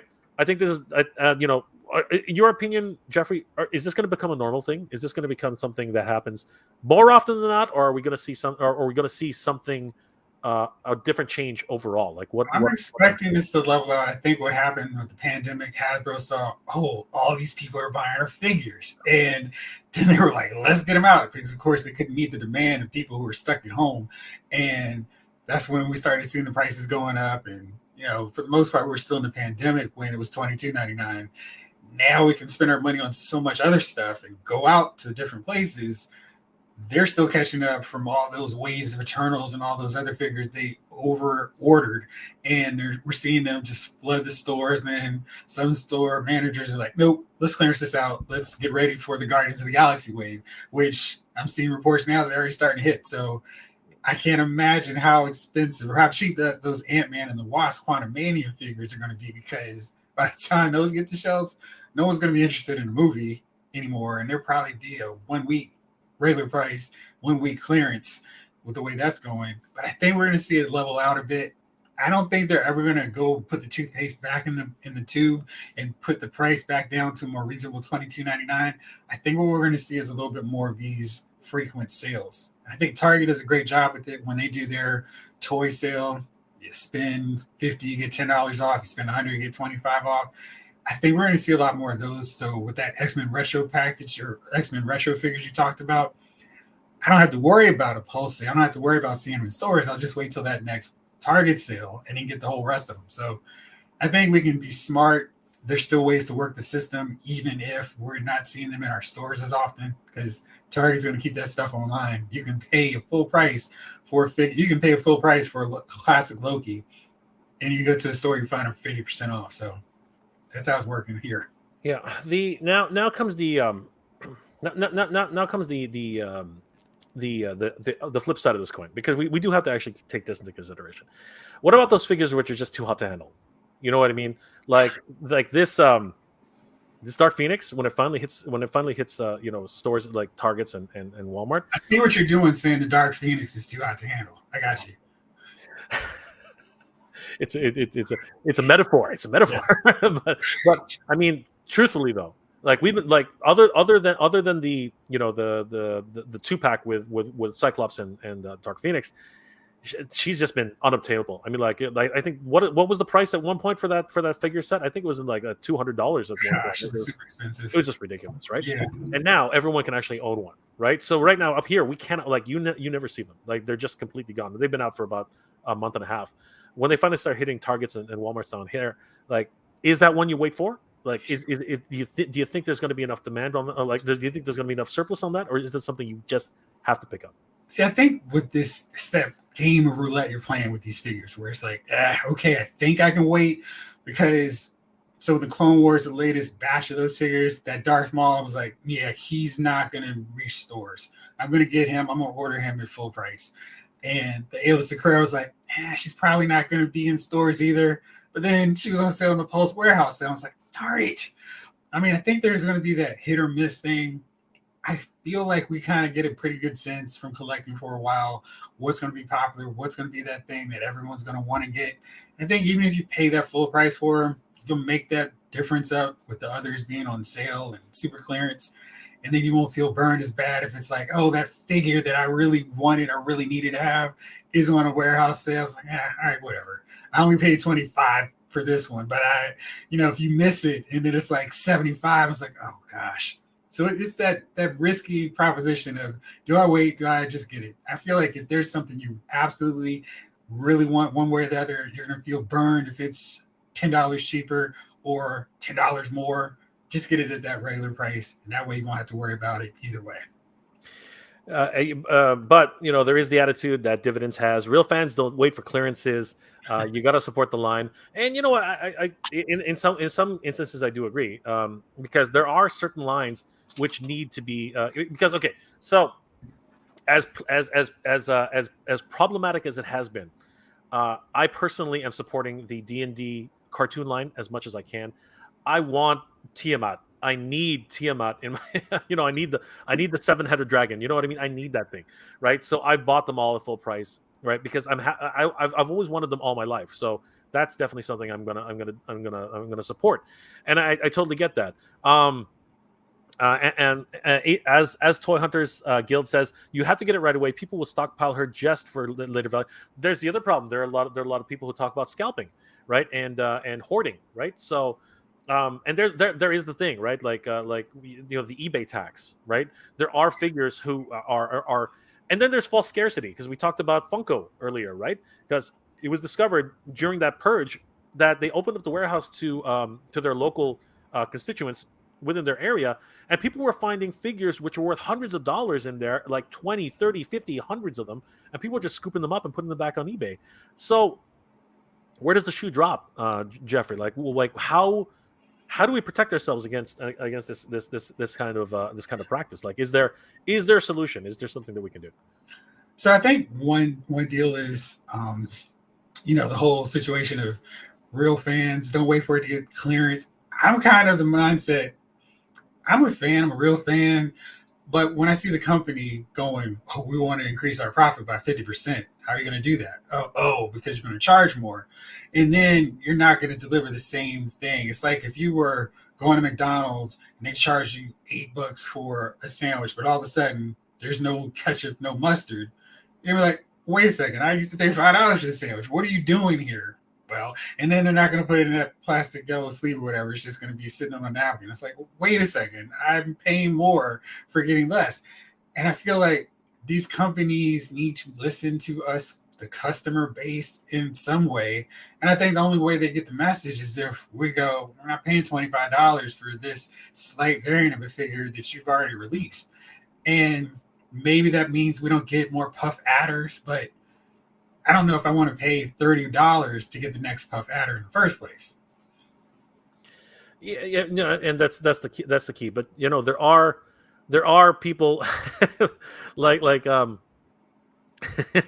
as Toy Hunters Guild, real fans get taken care of by the company. Oh my god, what happened to fans come first? You know what? I am not about to start a flame war here tonight. I'm not gonna I'm not going to get trapped by that. No, I'm not. I'm not. I'm not going to talk about that, guys. We're not here to debate whether or not a company will take care of you if you support them. That is a HasLab discussion. I think there's just so many. There's so many lefts and rights on that one. That is just that's a polarizing. That is literally opposite polarizing themes right there. I don't want to actually get caught up in something that volatile. But I think we can all agree at the end of the day that companies are out in the business to make money, Mhm. right? I think that's something you cannot deny. That is something you cannot deny. Companies are out to make money, right? And I do actually agree with a lot of sentiments that companies are not your friends, right? They are there to make money for themselves, for their employees, for the people who work for them. Lesser so, but I think in terms of taking care of us, I mean, and you know what? I'm gonna, at the risk of being put out there on a limb. Did anybody really ask for a car when we should have gotten a bike? I mean, I know that a bunch of I'm gonna get a flame for that, but seriously, like was that a thing? Like seriously, as much as I love that car looked amazing, truthfully. But my wallet couldn't afford that car. I mean, that's actually the truth is I couldn't buy it. Forget everything else. Did I want it? Maybe. Could I afford it? Absolutely not. You know what I mean? I had two other HasLabs I was still paying for. You know what I mean? I just paid for these That's the things. thing. It's They're like coming. they're too fast, too They're coming furious too with this. fast. Yeah, They're coming you too need to fast. spread out those big projects. All right, and then prior to that, Eternia was Yeah, that month, and I was like, screw this, man. I gotta pick and choose now. You know what I mean? I can't do it anymore. JG, thank you so much for the $1 for the $2 super sticker, my friend. You're amazing. I really appreciate that, my friend. You're awesome. Raymond Chong says full retro Fantastic Four is $16.99 at Playmates Toys. That's great. Thanks for that heads up, Raymond. That's awesome. Always great to get heads up from the community. That's great. Especially here in Canada, we need breaks. We need as many breaks as we can get. Beltran. Real fans figure out what they are getting when they're getting played. Shots fired. Shots fired. My gosh.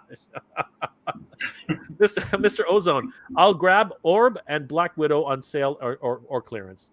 Again, there are figures you can definitely wait for.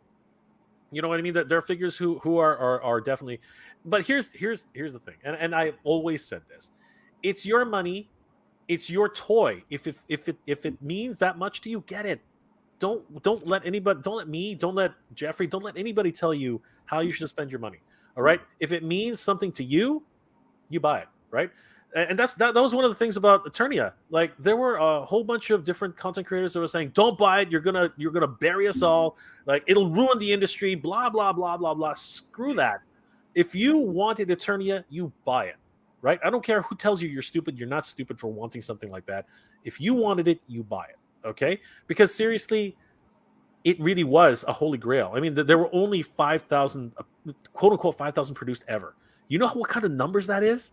That is ridiculously low. Like most runs are in the tens of thousands. Okay, anything that's like 10,000 and below, that is incredibly low. And now the plastic doesn't last. That thing is so brittle, it's ridiculous. I think like known copies to actually be absolutely intact are less than 2,000 now. Like it's so low. So they will eventually all degrade, right? The tracks themselves, they're so brittle, right? You're not going to find a truly intact example. Apparently, Justice Curry is some sort of magic in his bag or something. He has an intact version which was photographed by Pixel Dan. I don't even know how that works. I think the Flash probably also weakened it that night because light affects plastic. But you know you need something to replace that thing. So just like the retro Joes, just like the new O rings or whatever it is, right? Because they're brittle as hell, right? You got to make that choice. And you know what? Again, it's not wrong to want something and to pay full price for it if that's what you want. Again, don't you can wait on it, you can, but in the case of a HasLab, okay, so here's where I'm definitely gonna draw that line in the sand. Here, in case of a HasLab or an Eternia or anything of that nature, you are gonna pay tax. 100% you're going to pay some sort of late tax if you don't get jump on it. Jeffrey, you want to take that one for a second? Because honestly, I think all of us have at one point said, because I missed out on the Sentinel, and I'm I did too. I did too. kicking myself for it. Like, I kind of talked myself out of the Sentinel because I was like, well, if I really want a Sentinel, I'd need 3, and there's no way I could put 3 Sentinels on my shelf or afford 3 Sentinels. But when Galactus came, he was a day one pre-order for me because like I need Galactus to devour my collection. But when the Engine of Vengeance dropped with this price, I was like, no. But the His Tank was like, absolutely. And when that WWE New Generation Arena dropped, I was like, yeah, I didn't even need the Macho Man early bird special to get it. I was like, I want this. But I just feel like, one of the things we always have to juggle with these is when they come out and how we're going to juggle getting them. And at least I'll say this with did you do the Eternia deal with the PayPal and installments deal? Yeah. Just what a debacle. Like, what the hell were they thinking? Should have put the payment plan the very first day. Yeah. Probably would have gotten them way more sales, in my opinion. Like, I feel like that's definitely a thing that Hasbro should be doing with these, because it's like, if you're not going to give us a figure in a year, then give me a year to pay for it. I'll put a deposit down, and we'll go from there. Absolutely, 100%, and I totally agree. But yeah, at the end of the day, these dream projects, they literally are dreams. You better get on top of them. If you want it, you back it. Like, that's that. And if you don't want it, don't back it. I mean, the damn thing didn't spin. Okay, the damn lightsaber didn't spin. That's why it didn't get backed. Okay, like, seriously, like, come on. But that's even beside the point. It was $400. It was near $500. Like, the damn thing. Like, who's gonna pay $500 for a lightsaber? Well, okay, there are people who will pay $500 for lightsaber, for obvious reasons. But we got sound fonts. We got things. Again, different situation. But the damn thing didn't spin. The one thing it needs to do in the freaking series, it needs to spin. I mean, if it's in the video games, it's in the freaking. It was in the freaking television show. The damn thing spun. Like, seriously, get that, guys, get that right. Tadarian Hanger, Mike, what's going on? These days, I'm spending 4 times the money on vintage than I am on this modern stuff, and most of the modern stuff, I just wait for a deal. Exactly what we're talking about, Mike. Exactly what we're talking about. It seems like clearances are happening faster and more frequent, and it is a troubling sign. It really is the sign of the times. And when is the shoe going to drop? I wanted to ask this from you, Jeffrey. I've heard a rumor. I don't know if you've heard the same thing. A return to the window packaging. Have you heard that? I have not, but I feel like we're seeing Hasbro being very selective with what figures get that window packaging, because this new Spider-Verse wave, which is absolutely no retro connotation to it whatsoever, has the window back. And I definitely think, at least from the comments that I'm reading, people hate the box packaging. And I think some of it's just because you need to be able to see how crappy the paint job is, if the eyes are going in the same direction, or if the paint is just totally off, or if your figure has been replaced by a fork. And I think that's something that Hasbro really needs to consider, and stop going, well, this is a retro tiger, she needs to have a window so you can see her, as opposed to this brand new Wonder Man figure. So it's just, they don't make any sense with how they're deciding what gets the retro plastic window packaging versus what should be in the box, where you're doing a Brad Pitt. What's in the box? What's in the box? Yeah. Yeah, it's somebody's head. But the other thing is, again, they are, as a decision making institution, they are actually very, very confused. Tiger's basically naked.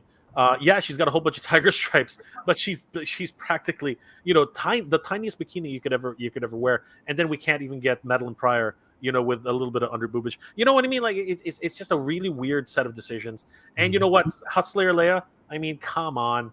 You know what I mean? Like, she needs an update. She really does. Yeah, Hut Slayer Leia.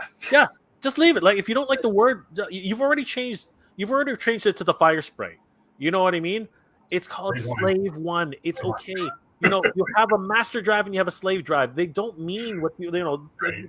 Double entendre for. I get it, but come on, like, seriously. I mean, I keep this around just for special occasions. But where is she?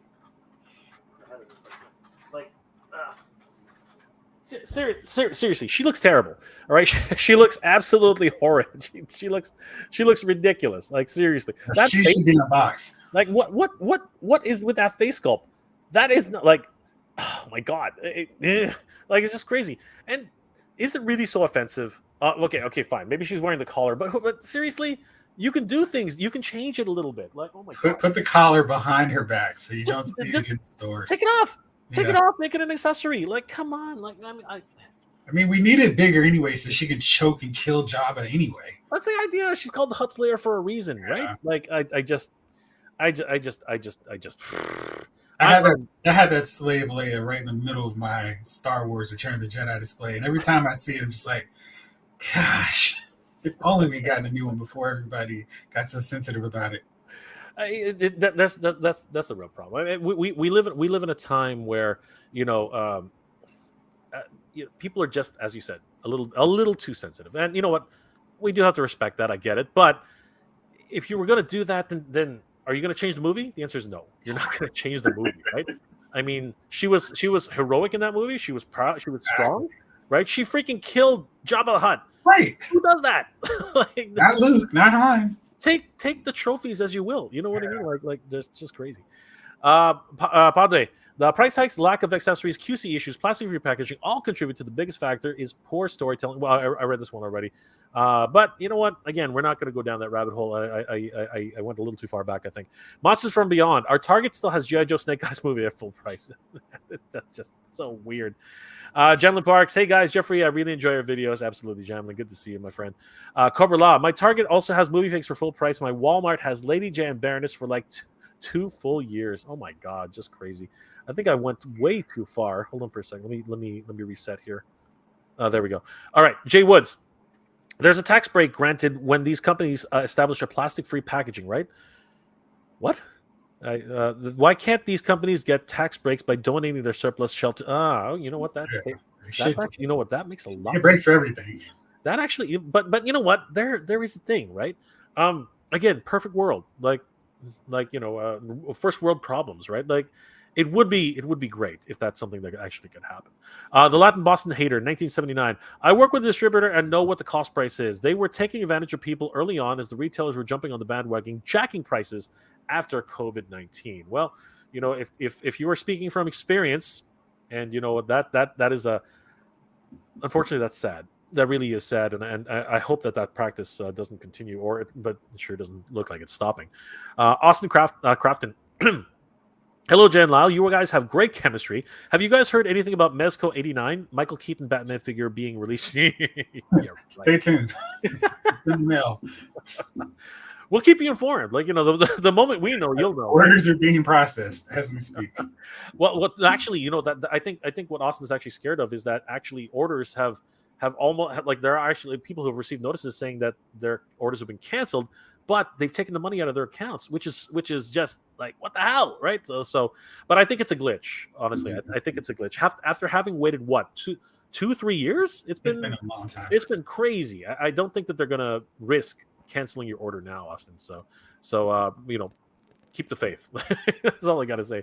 Jay Woods, I hope you're feeling good, LMF. Love Wakanda Forever sweater, sir. there you go. You got a lot of good fans here. Yeah.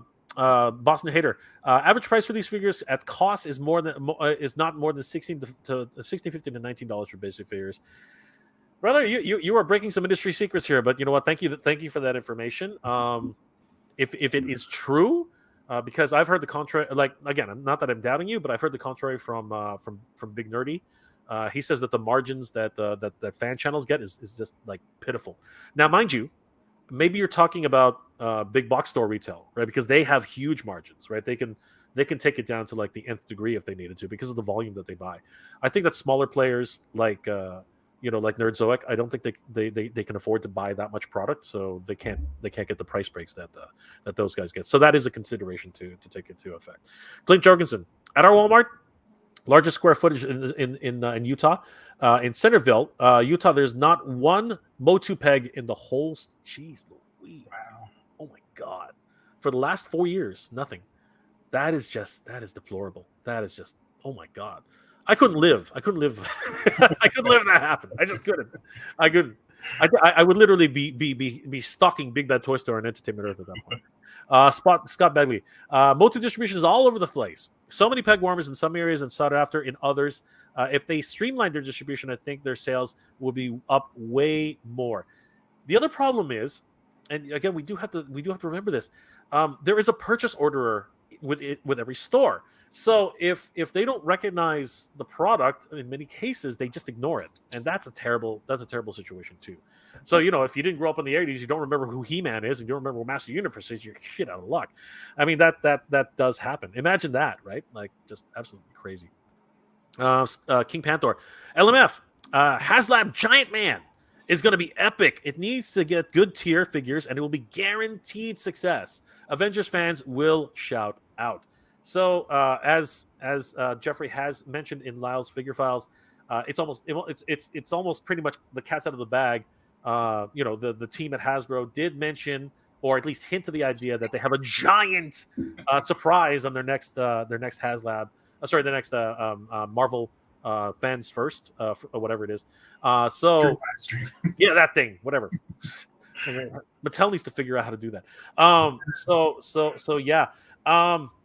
Do you think a change of costume, like are those the tiers you mentioned were great, but are there other, like, would figures do a little bit more for that, or do you think like the new vest and the new head, the extra swappable heads and things like that? I would love to see them in my perfect world of this HasLab Giant Man release the 18, 20-inch Hank Pym original Giant Man to go with your Verge Mark II Iron Man, your Thor, your Captain America. You got your classic Founding Avengers, and I assume we'll get a Jack Kirby, Steve Ditko, Hulk to go round out the team. Have him, then have a Wasp as a tier, Jarvis, original flavor Ultron is another one I mentioned. But I'm really hoping that they take advantage of this opportunity because, we're funding so much of these new molds. And I think that's why so many people are upset with the Engine of Vengeance, because it's like, where's the new tooling that you're going to be using because we're funding this project? And I think this would be an opportunity for Hasbro to create a buck length 12-inch scale, 12 to 14-inch scale giant figure that they could make exclusive to Pulse. And that way they could crank out every other giant figure, whether that's the Hawkeye Goliath, the Power Man Goliath, or Goliath 2 or 3 at that point, Atlas, Bill Foster, Black Goliath, and any other version of Hank Pym you want. The red and blue Goliath, the yellow and blue Goliath, the red modern version that George Perez did in Avengers with Kurt Busiek, and even the vest, headband, Giant Man from the Crossing era of the Avengers. So many options they could do with that if they were to just take advantage of this format. And that way we don't have to get charged $350 for it, but it's something where people are like, okay, I think that's a little bit more reasonable, because I know if it's $300 for Giant Man and we don't see all the new sculpting that we need, I don't think that's going to fund either. And I really want this to fund. Yeah, and you know what? Again, it's not going to be everyone's Giant Man either, right? Like they're going to have to stop somewhere. Like that's just the the reality of life, unfortunately. But if it wasn't costume changing, what figures would be able to accompany this to really make it special? I mean, obviously the Wasp comes to mind immediately, right? But would there be any golden age figures that would really like just hit the mark, or have not really been touched on properly? I want red jumpsuit Hank Pym from when he was rolling with the West Coast Avengers, where he would reach into his pocket and enlarge a super magnum gun or whatever, long before Cable was doing it. I'd love to see that. Maybe that's an opportunity to get Mantis in her Avengers style. Maybe we could do a small version of Hawkeye Goliath. I mean, there's so many Avenger characters that it doesn't have to be the same. Well, who could they put with them? There's so many choices. Crimson Cow, so we can have a removable Jarvis and an Ultron head sculpt there. Triathlon, just throw them in there. Maybe this is an opportunity to do a Henry Gyrick figure. I mean, there's so many random choices. Swordsman, Power Man. Maybe this is where you sneak in a Mandarin that isn't as offensive to everybody. Put him in a HasLab, and here you go. Just there's so many options and choices, and Hank has 1,000 costumes. He and Wasp, they could do a whole tier where we have 3 different versions of Wasp costumes. So many choices, so many options that I feel like this should be a no-brainer for them to pull off. And I think it really just comes down to the price. Is the Quinjet out of the question right now? I feel like they don't want to do another vehicle and not have it fun. And I think the one deal working against the Quinjet is you have to set it up on your shelf in a way that you can see 6 or 7 Avengers right there in the cockpit area. So I think they have to make it wide enough that it's going to take up a huge shelf space. And how could they charge $300 for it to make people feel like, yeah, I got my money's worth out of it, and not do it for 200, 250, where a lot of us were saying, and that Engine of Vengeance was too expensive at 350. I can't see them doing a $250 Quinjet because that should have more detail than our Engine of Vengeance that we didn't see. Yeah. No, I don't know. I get it. And the thing is, they'd have to take the top off. They'd have to, remove the. Yeah. It would be what's it called? It would be a way bigger version of the Razor Crest, which blew up. Yeah. You know what I mean? Sean Beatty, Woolworth 395 Star Wars figures. God, I miss those days. Yeah, totally missed those days. T3 Collect, Hasbro production runs on Marvel Legends of Black series will be much less than what we've seen. I mean, honestly, it doesn't seem like they're slowing down at all. I mean, like, God, they literally just announced that, like, a full Avengers, like, classic. It was just what an explosion. Like, honestly, I was shocked when I saw that. I mean, like, were there any stinkers in your opinion, Jeffrey? Well, I don't want to talk about the Spider-Man wave, but I really, really like the reveals in terms of the Avengers. I was just excited because I feel like they're really close to knocking out the rest of the Avengers that I really want to see. I mean, of course, there are going to be a few different costume versions of characters. I really am hoping we see Yellow Jacket. Maybe he's a character that we put in the HasLab, or if not, just put him out in this program. I think they should work in Jarvis at some point in some kind of way. I want to get the rest of the leather jacket 90s era Avengers. So I was glad to see that Cersei and Black Knight pack. If you did want to talk about a stinker, though, I hated the fact that they used the same exact compartment or setup for those helmets, because I didn't have the guts to put the calm scope that we got on the wing version of Black Knight and switching on to the classic helmets. I really wish they had just done that, just that little bit. But beyond that, that was my one thing. I'm really looking forward to seeing Hawkeye and hopefully Mockingbird. So yeah, there's a lot of figures I want to see. And I think with this early reveals, I love the 2-packs, the Destroyer and Thor and Hulk and Bruce Banner, and the Doctor Doom from Secret Wars, and finally my version of Captain Marvel, because that was Captain Marvel when I started reading Avengers. So it's really cool to finally get her. It's funny about that Secret Wars one. I mean, I had that as a kid, and the moment I saw it, I was like, "Oh my God!" It brought back a rush of memories in my head, and I was like, "God, dang, that looks really, really good." It was just that kind of kid. Charles U. Farley, Kitty City was the greatest toy store ever, and owned by Lionel Mascot. By the Lionel Mascot was a kangaroo colors, orange and blue. Wow, that's great memories. Great memories all around, guys. But flea markets are the hotspots here in the East Coast U.S. Wow. We don't have that many flea markets here in Canada. We don't have much. But I'm just kidding. Jay Woods, we have a couple in Ottawa. We have a couple of Toys R Us in Ottawa. I'll treat you to a beaver tail and a Senators game. Are you much of a hockey fan, Jeffrey? I'm in the DMV, so I pay close attention to the Caps. Oh, there you go. Of course, they don't give me enough reason to be excited. Hey, you gotta root for the team that you're in, right? So that's well, they're the only local team that I really support. So yeah. So you're in the Washington. You're in the Washington area then. Mm-hmm. Okay, cool. Clint, planning a trip to 416 to hit up some Toys R Us stores. Yeah, brother. If you give me a shout if you wanna go hunting, we'll hook it up. Cobra Law. Do you? I should do a video of a few of the 20 Walmart supercenters I have within 25 miles of my house. Their toy aisles are a joke, dude. I would love to see it because I'm not gonna lie, they're a lot of the ones I go to are not populated very well either. But yeah, like one thing I don't have a shortage of is WalMarts. WalMarts are everywhere. They're they're a plague, man. Like they are, Empty soils. within 10 minutes of any direction, you can literally just point and be like, yeah, Walmart over there. Yeah, Walmart over there. Latin Boston hater. It's true. The managers at these stores get final call when they choose to mark down certain items. Sometimes they don't even wait for the items to peg warm. Wow. That they just like to clear those shelves, don't they? Holy crap. I don't know how I don't know how the head office doesn't, hey. Charles U. Farley, the Toys R Us in my Macy's stores. Oh, there's another question I wanted to ask. Is gone. Wasn't pulling consumers in, so it was removed totally. Gone as January 11th, 2023. Curious about the other Toys R Us in the New York City area, how they're doing. Have you been to one of the Toys R Us locations in I have. Macy's? I totally wanted to put myself through that disappointment of going into a Macy's.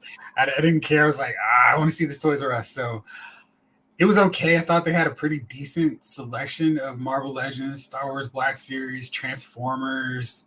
It wasn't, of course, the wide array of figures that you would expect, from going to a Toys R Us back in the day. But I thought it was pretty decent. Like they had a pretty decent amount of stuff.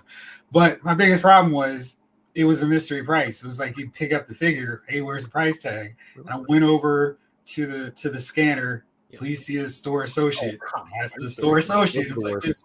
this is becoming too much of a hassle because I know it's going to be a surprise extra price. Yep. And I've heard a lot of people say they were overpriced anyway, and I didn't want to be disappointed and go, "Oh, it's 35 for this figure. I should be paying $25 for it." No, thank you. So, yeah. Yeah. So the over experience was a bit let down. So kind of. I'm getting the sense of that from a lot of different consumers, and unfortunately, and this is the problem. If the initiative is not supported, the big box, like flagship locations will not spring up. Unfortunately. Hey, the problem was they just didn't have enough stuff that you couldn't get at Target or anywhere else.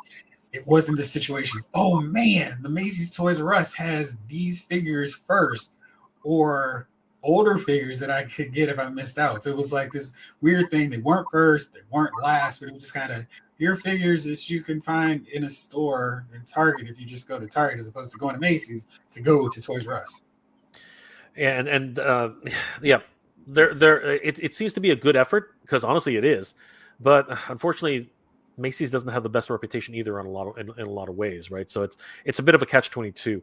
Hopefully they'll find another partner and maybe try again. We'll see. But I'm hoping that there's enough of interest, at least at this point, where they'll try maybe with an experimental flagship store or two or three. I'd love that. Yeah. I would drive to a flagship Toys R Us that was back like it was back in the day. Yeah, I hope that's the case. Other than that, Jeffrey, come up here. We'll treat you. There's no problem. Odin01, I did get some stuff. Pleased I'm pleased with the warehouse style, particularly morphed shredder. Big Sam from the warehouse sale. Yeah, I think yes, the warehouse sale. I'm pretty sure because the morph shredder was with Teenage Mutant Ninja Turtle crossover, so that would have been Tommy and Shredder. Yeah, Green Ranger and Tommy. Yeah, exactly. Shredder. Well, the green shredder. So right. I think that's absolutely because he stole the powers from Tommy. Right. That's how that worked. T3 collects at Mega J Retro. Hasbro production runs on. Okay, I read that one. We've circled back. Lefty to Lion BK. I took advantage of the warehouse sale, but got burned on the VHS Morph and Cyclops as they went on sale a week after I ordered them from House. Yeah. You know what? Again, that was the only way to get Morph, and that was one of the last ways to get Cyclops. So, but if you wait, you know what? Actually, you already bought them, right? That really does suck. That it's just that, again, it's one of those things. So, Chaz, I got my credit collection Ahsoka for $18 and carded Black Series Boba Fett for $16. You know what? That great stuff, man. Like honestly, you again, patience pays off. Shut the door. Okay, ad blocker. Okay. Sometimes I get some really, you know what? It's just because it's not the conversation having. Wheel tech support. Yeah, I already read that one. Monster from Beyond. I say that vintage collected that old plastic. No, yeah, I already got most of these. You know what? I did. Yeah, I've actually gone full circle. Sorry, guys. I live in Target. I joined that Target circle. Jeffrey is right. It helps with the receipts. That's awesome, dude. You know what? Again, you have to be frugal. These days, you have to be absolutely frugal. You really have to be a smart consumer these days to get the most out of your money. Star Max, figs do show up in interesting places. I just got a TF Legacy Blaster for $12.99 Canadian at Winter. Dude, Thanks. that's awesome. That is awesome. Like Winners is a great place, but you very rarely get really good selection. And I'm glad you got that blaster. That's amazing. Holy crap! Congratulations, Eric. Dahlquist. I'm 44 years old. Well, brother, you're not that far from me. So, and I custom my He-Man and also play with items. Is there anything? Is there anything with that? I mean, there's so many different other customizer groups. Brother, just check on Facebook and message just do a search for Master Universe groups, and trust me, there's a lot of us out there. You're going to find photographers. You're going to find guys you can really get really close to, and Yeah. yeah, you might be able to trade. You'll do a lot of good trades that way. And get some place for your customs too. Absolutely, like you can get new weapons, you can get new heads, all that great stuff. Raw Talk deal. Raw Talk, real deal. Vintage O-rings have a history, whereas new O-rings are not exactly the same. They are scanned from the vintage and plastic degradable over time, which explains why they're kind of soft, because the details don't seem to be there. And if they're using their archive versions that they actually have in package and just breaking them open, scanning them using scanning technology, yeah, I can see. You know what that? What are your thoughts, Jeffrey? I think that makes a lot of sense, actually. Yeah, because it's. I got some of those newer O-ring figures, and they were very soft, like you're saying. Yeah, yeah. That's why I was like, I think I'll stick with the more modern versions of these 375 figures. And I really like the details on them. I think they did a really good job updating them. Yeah, I totally agree on that level. I mean, there is such a thing as going two steps forward, one step back, but when you go all the way back, there is something to be said about that too. Like, there's a reason why Mattel doesn't actually bring out Master Universe classics, right? Because a lot of people do have them now. A lot of people do say they want them, but the reality is those people are probably not the number that they need to buy them, right? Mm-hmm. Because no one's gonna buy the third He-Man classics that they already have. You know what I mean? So it's a catch-22 situation. It really is. And are they gonna digi-scan these things just like we talked about here, and details just get really soft? I don't know. There really is something lost on that translation. Raw Talk deal. Hasbro should just give Joe's 1/18th there's a good point. If they're not really fulfilling this way, it seems like Hasbro is licensing out a lot of their properties, and Joy Mm-hmm. Toy, Hia Toys, or Boss Fight and call it a day. Now, the Cobra Commander that just came out from Hia Toys looks pretty freaking Yes. awesome. Like, he looks amazing, and actually does showcase what other companies are able to properly do with the line. What are your thoughts on some of the licensed out versions like Super 7, Joy Toy, Hia Toys? What are your thoughts, Jeffrey? I like that they're doing that because I think Super 7 has a real nice niche where they're focusing on the cartoon looks. And that's the one area where they're doing this scale that's a hook for me. I was like, okay, I wouldn't care about 6-inch or 375 cartoon versions, but this scale is like, oh, okay. Now you've got my attention. And Super 7 has a bit of a shaky reputation, so I was waiting to see what other collectors thought about him, but so far the results are pretty good. The Silverhawks got me interested. I think the Hit Toys Cobra Commander, that Storm Shadow, both look really good. The Snake Eyes was appealing too. So I think they're working really hard to bring this stuff out to other collectors. And I think as long as they keep the 6-inch classified series rolling the way they have, I think it's fine to put it out to other licensees and other companies. And I totally agree. And in a lot of ways, a lot of people are saying that some companies do it better, which is arguable. But at the end of the day, since they're doing it anyway, why not give somebody another chance and see how they roll with it, right? Mm-hmm. I guess time will tell. Charles U. Farley, you're talking about Hydra from D&D. No, I am talking about Tiamat. I think I made a mistake by saying he has 7 heads. I think he has only 1, 2, 3, 4, 5. He has actually, yeah, he has 5 heads actually. Tiamat has 5 different heads. So Charles, you probably, I know what you're saying, the Hydra with 7 heads, but I was talking about Tiamat. Nolan, companies need to make money, but they should also care about their customers. Hence why I really come to like ramen. You actually feel like Ace and the rest care about the products and their customers. But there's the thing: when you're the size of a Hasbro or a Mattel, caring about the customer really starts to become finite. It becomes a very hard thing to do because you have to actually assign a team, you know, a customer service kind of team. Whereas ramen, being a boutique company, like that really deals with their customers, and being a company that's small needs to make that happen, or else you could lose customers that way, like very very quickly. So, but yeah, I do see where you're coming from, Nolan. And of course, ramen answers back, "Thank you, Nolan." At the end of the day, it should be a win-win. Like you're supporting your favorite restaurant, and they remember you always and serve up the best for you. Again, that's not going to be so much with McDonald's, whether it's going to be your mom and pop Italian restaurant, right, ramen. But you know what? Again, all the power to you, man. Like if being a small boutique company that can do that for now, I mean, like you're doing, in my opinion, you're doing a bang up job. Jay Woods, HasLab Evo design failure was that there was no room for my Doom.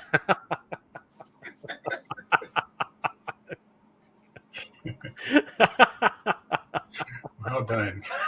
Oh, bravo. Well played, my friend. Well played. Ramen Toy, ROTP, return of the plastic. Yeah. We you know what? It seems like they're on a path we can't go, like, and as Jeffrey has said, they really are being very selective. I mean, at one point they said absolutely no plastic. Then all of a sudden they said, well, nobody's going to buy anything if it's not nobody's going to buy anything retro if they can't, if it's not the retro style packaging, right? That was the whole point of retro. So yeah, let's backtrack that a little bit. Oh, okay, fine. We'll keep the retro just because they don't care about the planet that much. I mean, they can do whatever they want, right? Like there's no real mandate to it, but they've decided to put this on themselves. So I don't know. It is what we as collectors enjoy it, right? Like, and I think that's maybe where people will actually pay an extra $1 if you want to do that. If you want to tax us for it, then maybe an extra $1 will do it. I mean, again, I did a whole video where I saw Fastos's face was like plastered on his side, like his beard was on the side of his face. It's like, what are we doing here? And thank God he was in a plastic package because I could tell. Wheels of Kid Outdo. No windows means my wallet is staying closed.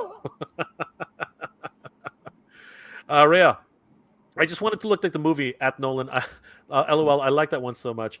But how are you supposed to see it if it's not in plastic, right? It's just crazy. Mr. Ozone. Nah, Disney will never allow Slave Leia figure, unfortunately. This is at least while Disney continues to do that, yeah. But I wonder if a third party will be allowed to do it. You know what I mean? Like that's I'm thinking again.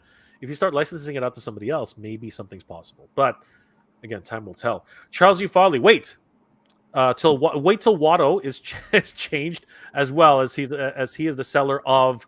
Okay, Watto only cares about money. Exactly, and where like when's the last time we had a Watto figure? I think it's been forever. I don't think we have too many. Wheels of Kid, Slave Leia got hit with the ugly stick. That's how they changed her into that outfit. Natural Late Marvel. I made the mistake once when I passed on buying the OG DBZ SH figure heart Krillin for $35. Now he goes for $300 to $400. Again, it's you know what? Here's my big, and I don't know, Jeffrey, if you agree with this. I don't collect for money. I don't collect for value. I just don't. I don't collect for value. I collect because I want them, because I need them. And I open up my toys. A lot of people say I don't, but I do. And I mean, that's if you're collecting for value, you're in the wrong. You're in the wrong hobby, because 9 times out of 10, it's not going to hit. It's just not. There are so many figures out there that just do not hit with anybody. Yeah, there are lines like Hot Toys and Storm Collectibles where you can kind of feel comfortable if you're looking for investments, but it's a tricky game trying to decide which Marvel Legends figure is going to be worth 3 times as much. I mean, just buy them to enjoy them, and do the stock market if you want to speculate on stuff. The figures are a risky proposition. Yeah, and you can be stuck with a figure you don't care about because you bought it because you thought it was going to make a lot of money. Absolutely. The stock market is probably a safer bet. Raymond Chong, the Retro Craven is just a repaint. Comes with the same toothpick. It's a very big toothpick. Quib, a yellow jacket would be the great choice. Yeah, you know what? I think in a lot of ways it is for sure. Okay, Natural Nate Marvel, thank you so much for the $5 super chat, my friend. I only eat Italian restaurants when the initials of the restaurants on the napkins. Dude. Mike Hext. Sup, guys? What's going on, Mike? Good to see you, brother. Popping in to say hey. Speculating on toys are insane. Yes, the toy speculation. What is that? Is that even a thing? Apparently, it is. Apparently, Oh yeah. speculating on toys actually is. And you know what? We're gonna wait for it, Mike. There's gonna be hedging on toys eventually. Trust me. They're gonna do futures on toys. They're gonna say, oh, the next HasLab, absolutely. Like how high is it gonna go for sure? Like, but actually, you know what? On that note, Jeffrey, can we equate that a HasLab will always raise in price? I mean, is that a guarantee? What are your thoughts on I think the Marvel team in particular needs to look at what the Transformers team is doing. that? They're not doing these colossal, everything needs to be as high as Unicron. Like this last one, Victory Saber, Star Saber, I'm not as well versed in all those, but they weren't ridiculously priced for HasLab projects. And they sold really well, just for my curiosity after watching the EOV fizzle out. It was like, see if you can juggle your prices where you don't have to keep going up every year with your HasLab. And you go, let's say, for example, a Giant Man HasLab only needs to be $200.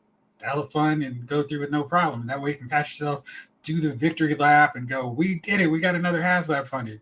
Now let's try another expensive Quinjet next year. I think that's a better approach than just kind of going, well, the Engine of Vengeance didn't sell at 350. Let's see if a Giant Man will sell for 400. That's not going to work. But you know what? As far as investments, though, I think that so far, anyway, if you're actually tracking the market, most HasLabs do increase in price in terms of but again, at the end of the day, and this is very important to remember, it really is dependent on the market, right? A lot of people did miss out on the Sentinel, you know what I mean, and a lot of people want the Sentinel now, right? Again, it's FOMO, right?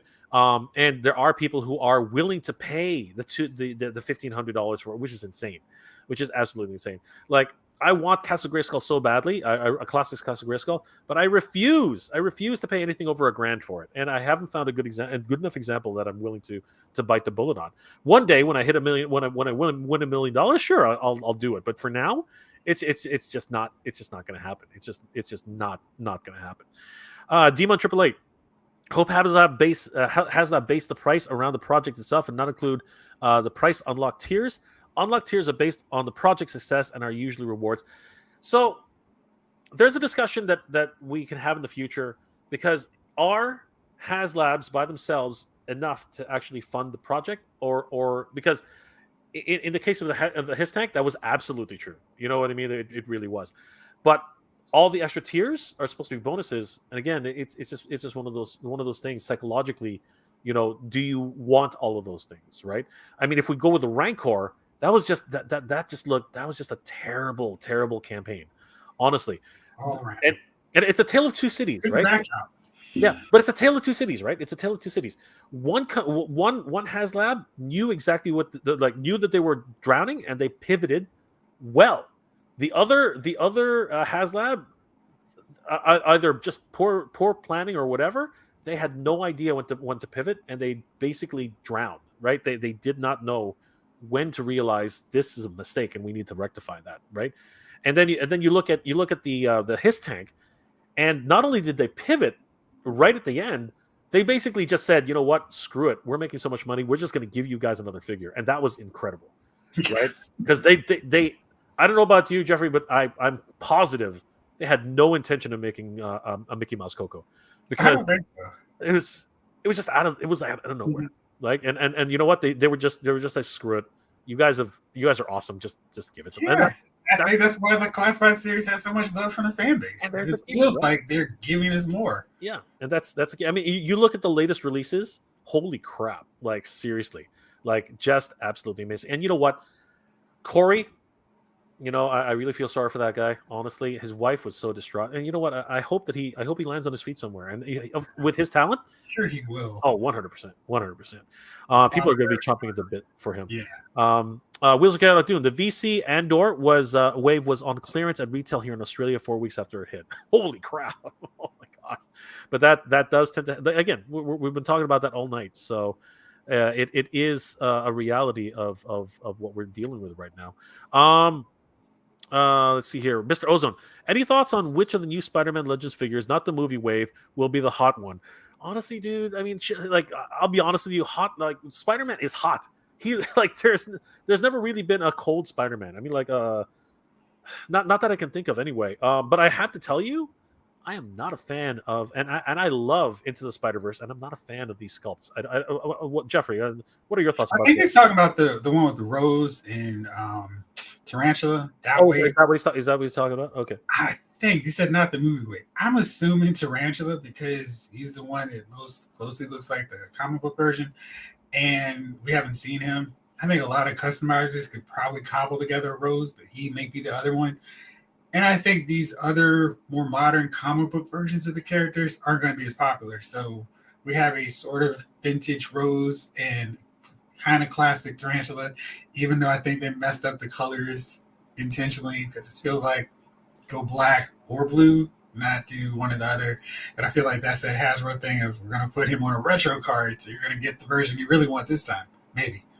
Yeah. Okay. And you know what? I was told him I even though I read it too. That was the funny thing about it. I guess I was just fixated on the what's it called, Into the Spider Verse. But on that note, what are your thoughts about the sculpts that they have for these new Spider Verse Into the Spider Verse figures? Because me personally, I'm not digging them. I'm just there's something, I know they're stylized, but Yeah. there's something about them. I think if you want that animated style, I think they're fine. But for me, I'm like, yeah, thanks, guys. I really wish they had kind of done the spot more in a traditional sense. That way, we kind of fudge him into our Marvel Legends traditional display. But I feel like they're sticking with the animated design, so it's whatever. I do think they put a lot of work into that Jessica Drew. Although I kind of feel like with the dramatic overhaul they did, they could have just called her a new character and just called it a day. Because I feel like that's she's so different from Jessica Drew in terms of the outfit and everything that I would associate with Spider Woman, and it's just kind of like could have called her anything, Web Star or something, and then been like, great, what a cool new character this is. But and then you've got the big super cyber armor Spider Woman figure that looks interesting. I think that's gonna be a case where I'm probably gonna love the movie, and you ask me later, I'm like, oh, these figures are so awesome, but they don't really do it a lot for me right now. Yeah, what the heck was that? I'm not liking him. I have to watch the movie. I have to Yeah, watch the movie. I have to get into it because honestly, right now, because again, when they released when they released the figures that were released a year ago, for the Into the Spider Verse, again they were done in a more realistic style for the Marvel Legends, and I really got used to that, right? So these ones which are super stylized, I don't know, they're not going to fit in with my collection, right? That I think that's the real, for me. Again, my head canon is kind of weird that way. Rhea, I was speaking about your Skeletor figure behind you. I would like that in Motu Classic. Obviously, I get it. I mean, this one is awesome, but you really should consider the Masterverse version that's out right now, because honestly, it's actually really, really good. Honestly, I will say that this one's awesome, but the other one's not so bad. Rhea, I think you should really consider it.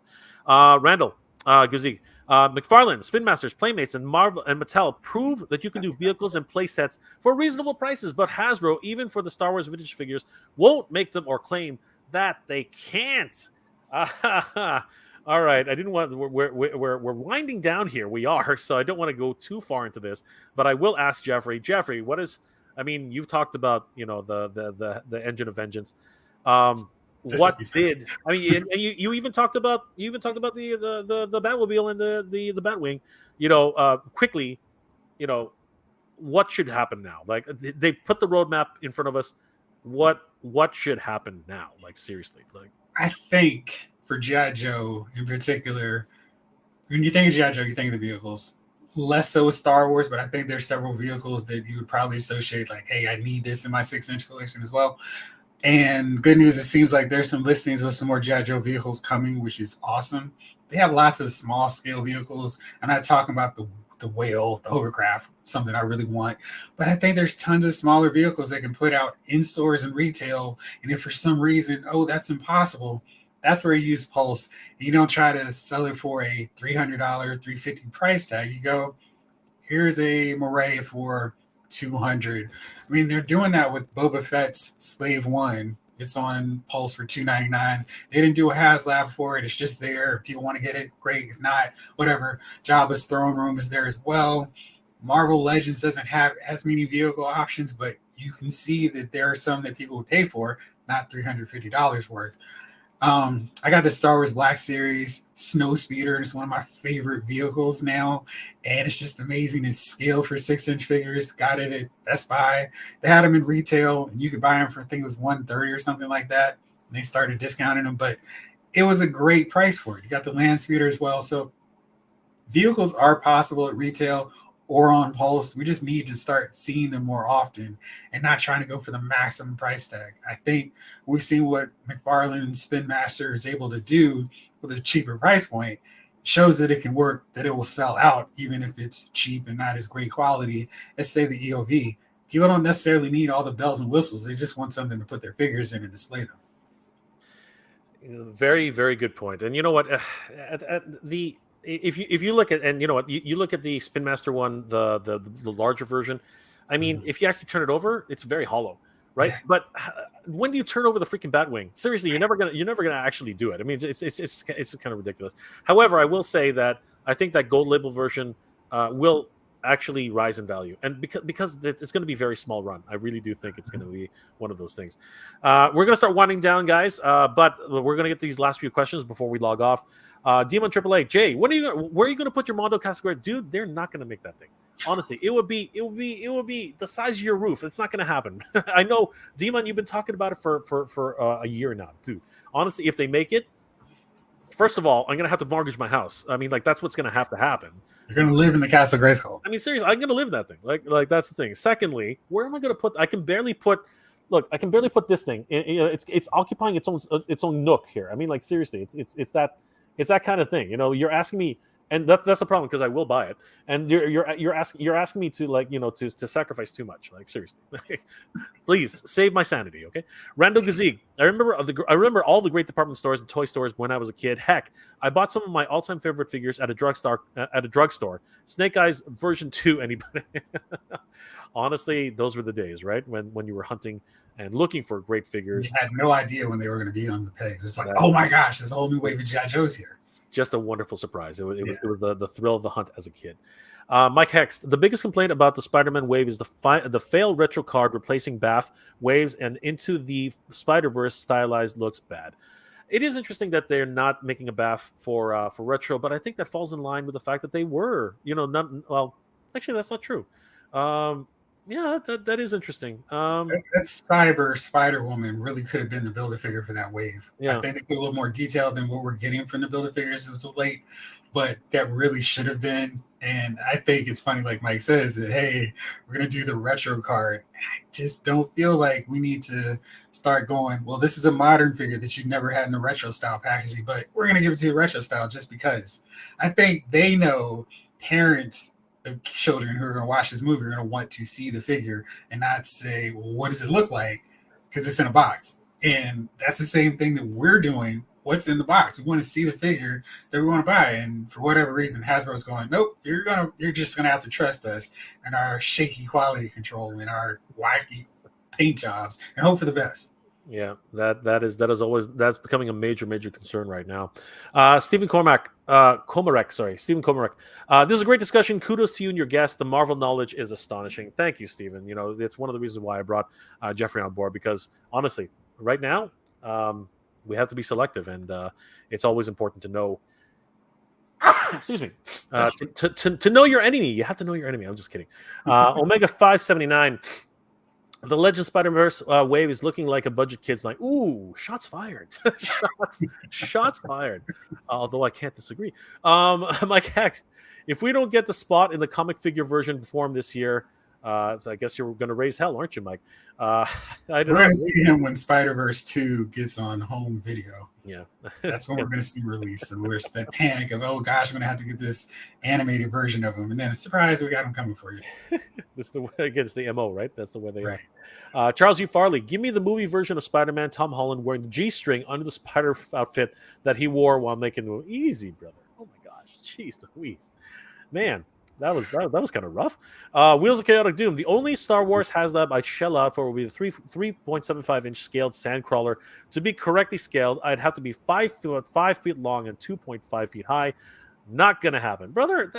You're asking for literally the world. But having said that, you do have to remember that the katana is actually pretty damn big. I mean, like, it's not 5 foot long, but it's damn close. I think it's 4 feet long, isn't it? The katana, the It's katana, huge. the katana. I think they could do a sand I crawler. think they That's could. I think they yeah. I could. mean, we had that back in the day, so I feel like that's No, something they could just open, like his tank, really, yeah, and and do the same deal. what I would want, well, is they would have to build it like they did in the video game, where you had all these freaking, death traps and everything like that. I think that would be cool. Yeah, You had a sand monster in like the bowels of the thing. Yeah, that would be neat because then you can call it a gaming great right. crossover. You know what I Yeah, mean? that's how they'll get it done. That's how you gotta get it done. That is how you have to get it done. All right, guys. So, I want before we wind down for the night, I want to thank my very special guest, Lyle's LMF Lyle's Figure Files, for joining me tonight. Again, I'm never going to get that right. It's fine. For joining me tonight. Honestly, what a wealth of knowledge here, and of course, I really wanted to bring Jeffrey on, to get his perspective on this idea of clearances, just clearances that are happening way too much and way too frequently, and where this is going to lead us. Jeffrey, thank you for being here tonight. This has been a real pleasure. Can you tell everybody how they can contact you and all about your channels? Please let us know. Sure, I'm all over. You can follow me on LMF Figure Files. It's a monster on YouTube. You can also check out my website, lylesmoviefiles.com. That's where I break down my figure reviews, movie reviews, TV show reviews, and comic book reviews. That's where I'm spouting off all this stuff about what comics are doing right and wrong. You can also find me on Instagram at Lyles Figure Files, Lyles Movie Files, and on Facebook too. So, yeah, Jay, thanks so much for having me on. It was a blast. Hopefully, we can do it again soon. You're always welcome here, brother. And if you have, and vice versa, if you need me on, and we want to talk something about Motu or anything Absolutely. like that, G.I. Joe, whatever, Definitely. I'm down for it, 100%. Cool. I'd appreciate if you stuck around after the show, but let's go ahead and get to the last few comments before we log off. Let's see here. Ski Raider, awesome stream. Thank you so much, Ski Raider. You're awesome. Yourself. Mike Hex, someday Walmart will ship the retro Snake Eye. Charles U. Farley, Mondo Grayskull. It'd be like Classified Joe's getting the USS Flag. Ooh, you're absolutely right. But Excuse me. it would be crazy, man. But again, where are you going to put it? Where are you going to put it? Mr. Ozone, Cyborg Spider Woman looks ridiculous. What? Yeah, okay, yeah. Nolan, Little Tykes could turn one of their playhouses into Castle Grayskull. That's not untrue. That's not an untrue statement. I wonder if you talk about that commercial. Mike Hex, they do them as retro full price to charge full price for deluxe figures. They should have been a bath. Yep. You know what, Mike? I can't disagree. I can't disagree with that. Rhea, great stream, Jay and Jeffrey. Always a pleasure hanging with you guys. Geek proud to you too, Rhea. Thanks for being here tonight. Nolan, it's been a fantastic stream, Jay and Jeffrey. Would be awesome to see you guys collaborate more. Thank you so much. Absolutely. You know what? And I'm pretty sure that we will. It's been an awesome discussion. Right. Action Figure Atorium. Great stream tonight. Keep it on. Thank you so much. But we do have to wind down right now. Action Figure Atorium. Demon Triple Eight. Thanks, Jay and Jeff. Fun stream. Mike Hex. High five, man. You too, brother. Scott Begley. You guys rock. And Natural Night Marvel. Receive my Origin duplicate. Dude, you're lucky, man. Holy crap. Those things are, right now, they're unicorns, and people are charging $300 for them. Holy crap. Hold on to those guys. Said they're both damaged, though. I know. Probably. Guys, thank you so much for being here tonight. It's been an awesome time hanging out with Jeffrey, hanging out with you guys. Always a great time. I do want to take the opportunity really quickly to thank all of my Patreon and channel member supporters. Thank you guys for the support. I'm not going to read out your names this time because we are pretty much at the end. But guys, everybody on the screen is a wonderful supporter of the channel. They are incredible and really do help me make wonderful episodes every single week. I really couldn't do it without them. Guys, if you want to become a channel member or a Patreon supporter, please check out my Patreon page at Mega J Retro on Patreon. And of course, you can become a channel member here on Mega J Retro or MJR Collector. Thank you guys for your support. It really means a lot. Once again, I want to thank Jeffrey for being here tonight. Wonderful discussion, Jeffrey. Thank you so much for being here. You are amazing. Guys, definitely check out LMF Lyles Figure Files on YouTube. Amazing discussion. Check out Lyles Movie Files on .com, I believe it is. Yep. Check out LylesMovieFiles.com on the internet for all your movie reviews and, of course, action figure reviews. You guys will not regret. Last comments. I keep saying this. Last comments before we log off. Natural Night Marvel, waiting on that Mezco Justice League 3-pack. Keep waiting, brother. Silver K Barbie Gold coming soon. Easy, brother. Easy. Like I know you're a fan, but take it easy. Randall Gazee, great show. Thanks for making my weekend great. Dude, thank you for being here. You make this channel great. You make this community great. Thank you guys for being here. Nolan, take care and good journey, y'all. Good journey to you too, Nolan. Geek proud. And last but not least, Natural Name Marvel. Thanks, Jane Jeff, for the stream. You are welcome, Natural Name Marvel. You're the best. Guys, I want to thank you all for being here. I hope you're all doing well, staying safe. And as always, everybody, thank you very much for watching. Keep proud.